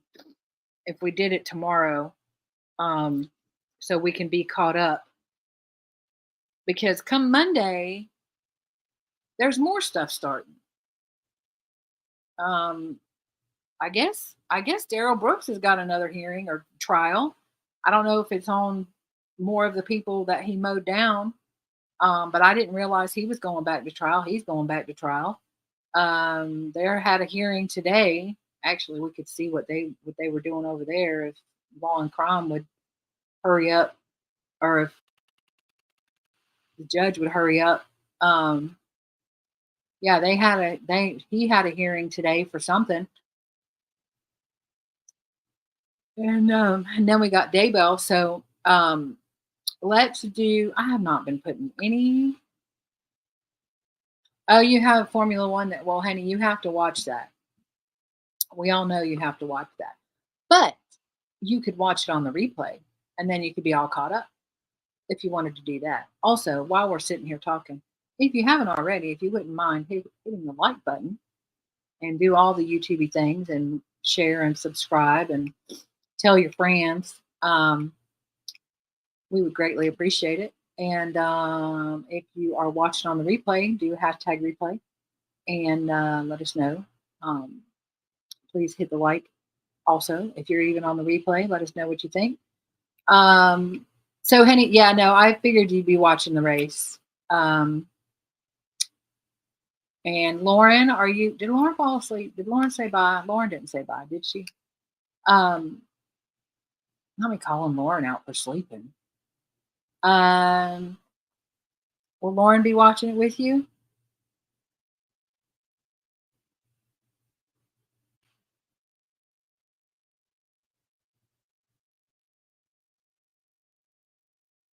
No? I don't know.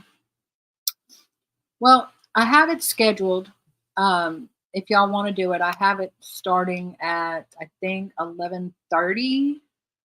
That way, if I oversleep, we won't be late. So just make sure that you have your, your ringy-dingy thing clicked so that it alerts you if we go live. And oh, she's not watching it with you this year. Hey, Lauren, I wasn't sure if you went to bed. Lauren said, "Have fun with that, mom or mommy." Yeah, she's not. She's not watching it. So, all right. Well, let's do, because I can't do a poll because I'm not cool like that. I don't know, Spins. How did you get behind?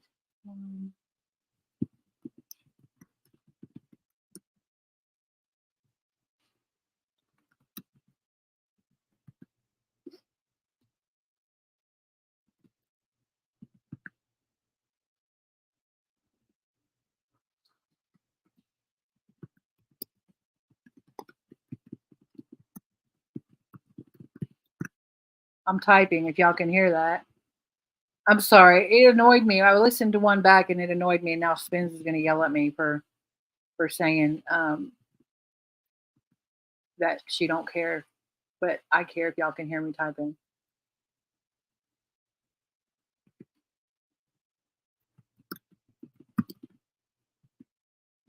Why will this thing?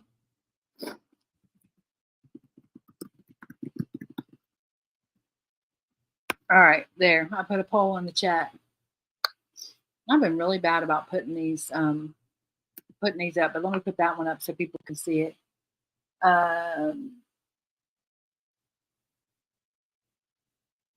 Let's see. Spins. Don't start. No poll for nobody. Not even just Margaret. It's no poll for nobody because oh Lord. Hey Gail. Did I say hi to you earlier? Were you here earlier? Did you just get here? What are you doing? Hi. Hi, I'm sorry if I missed you. Sorry.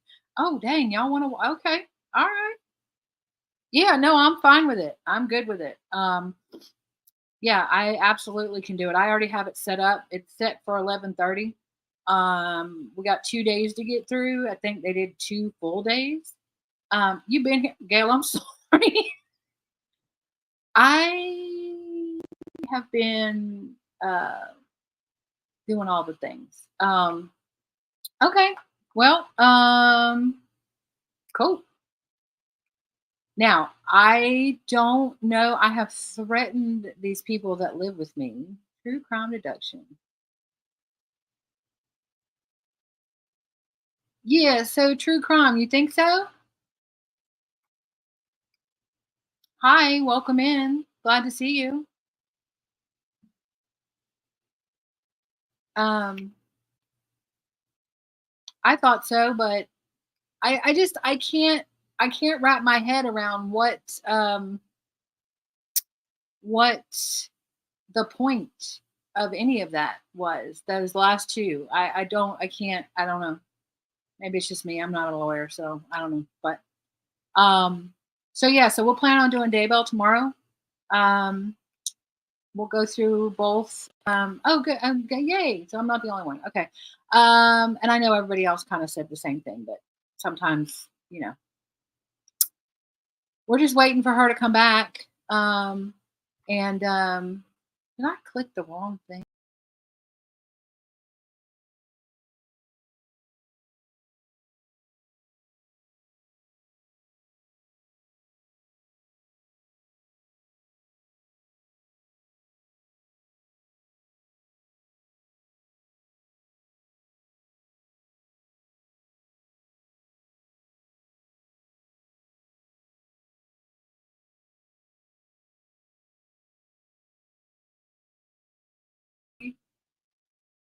Y'all, I about ended the whole thing.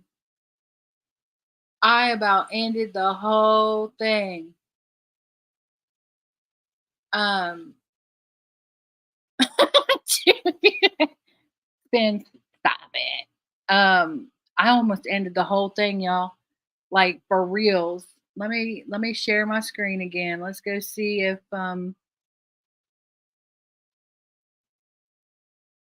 let's see.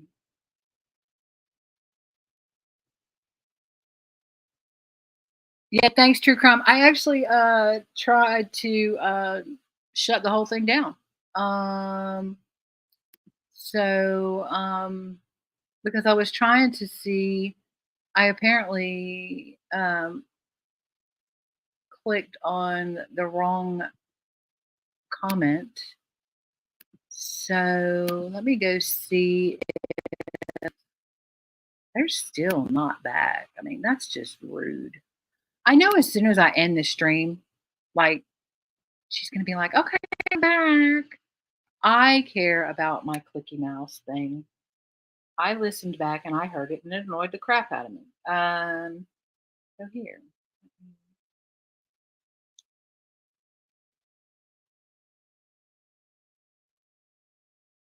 Let's see what we got here. What is going on with all the things? Okay, I don't know. Anyways, so we'll do Lauren rude. I need her to make the look, guess what else I found? What else I found? Watch this. Watch it.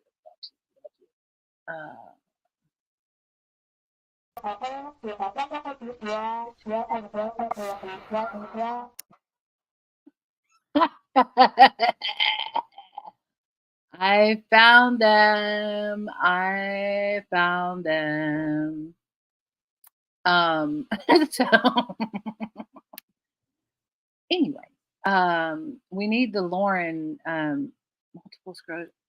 Right. Yeah. Like he was just trying to try. I mean, he did an okay job for being on the spot. He did an okay job, but he could have just gone with she has MS, multiple sclerosis, and just ended it. But yeah, those last two guys, I don't understand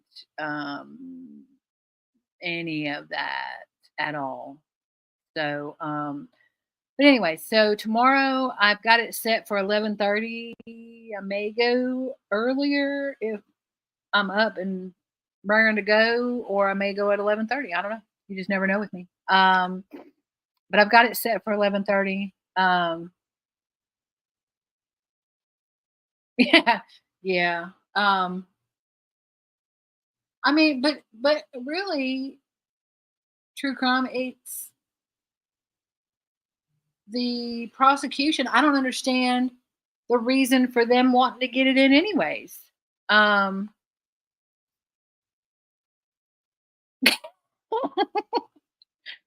he kind of was. I don't. Okay, maybe you have an opinion on this. Why was it so important for the prosecution to get in what Karen Reed thinks of Carrie Roberts? It's Carrie Roberts, right? I think it's Carrie Roberts. I don't understand, like, she's not a player. She's not a player in any of this other than she was on scene when they found Officer O'Keefe. That's it. Like, I mean, she was, I guess, a friend of John's, but I none of that made any sense to me. None of it. None of it. And them getting the MS in, that doesn't make any sense to me either because I mean, if anything, that leans towards she wasn't drunk because anybody that knows anything about that type of disease would know that you ain't drinking, not heavily. I mean, let me rephrase that. You shouldn't be drinking. But I don't know. I don't get nothing they're doing. I don't get nothing they're doing. I don't think they're coming back. I think they went home. What do y'all think? You think they went home? I feel like they went home. Um, guy with gold for defense and the conspiracy aspect. No clue why the guy told him why.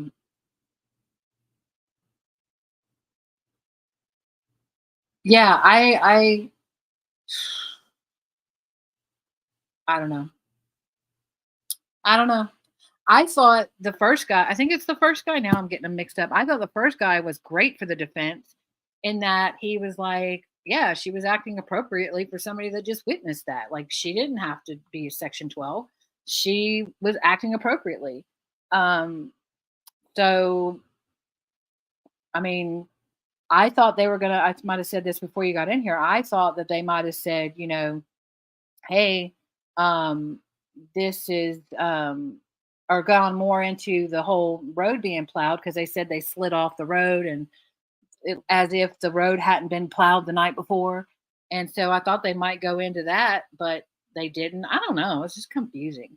I'm gonna see what the peeps online are saying, but I don't get it. So I don't know, y'all. It's 4:26 Eastern.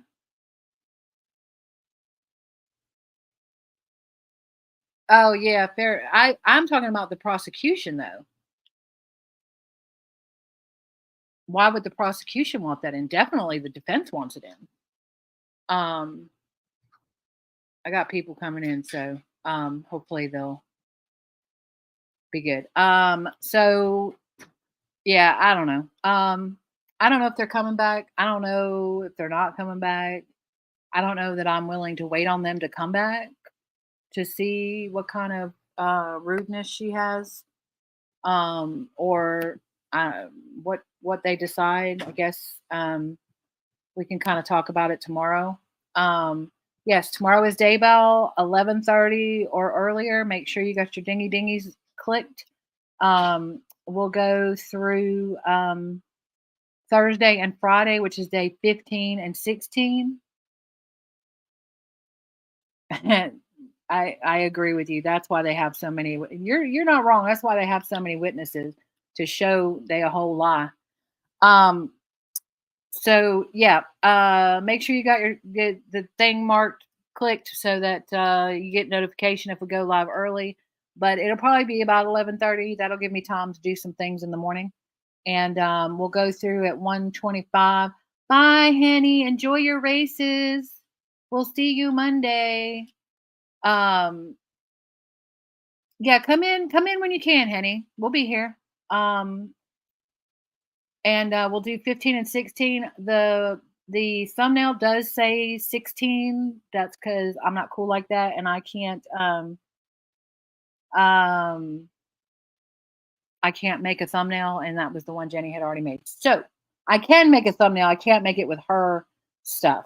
So anyways, so I guess if you haven't hit like, subscribe, share, tell your friends. You know, I'm on a mission to get Jenny to 500, and I'd love for y'all to help her do that. And otherwise, I will see you tomorrow. Y'all have a good night. Appreciate y'all being here. Thanks for hanging out with me. Thanks for listening to me banter. And love you, Lauren. And I will definitely see y'all tomorrow. Thanks, guys. Bye.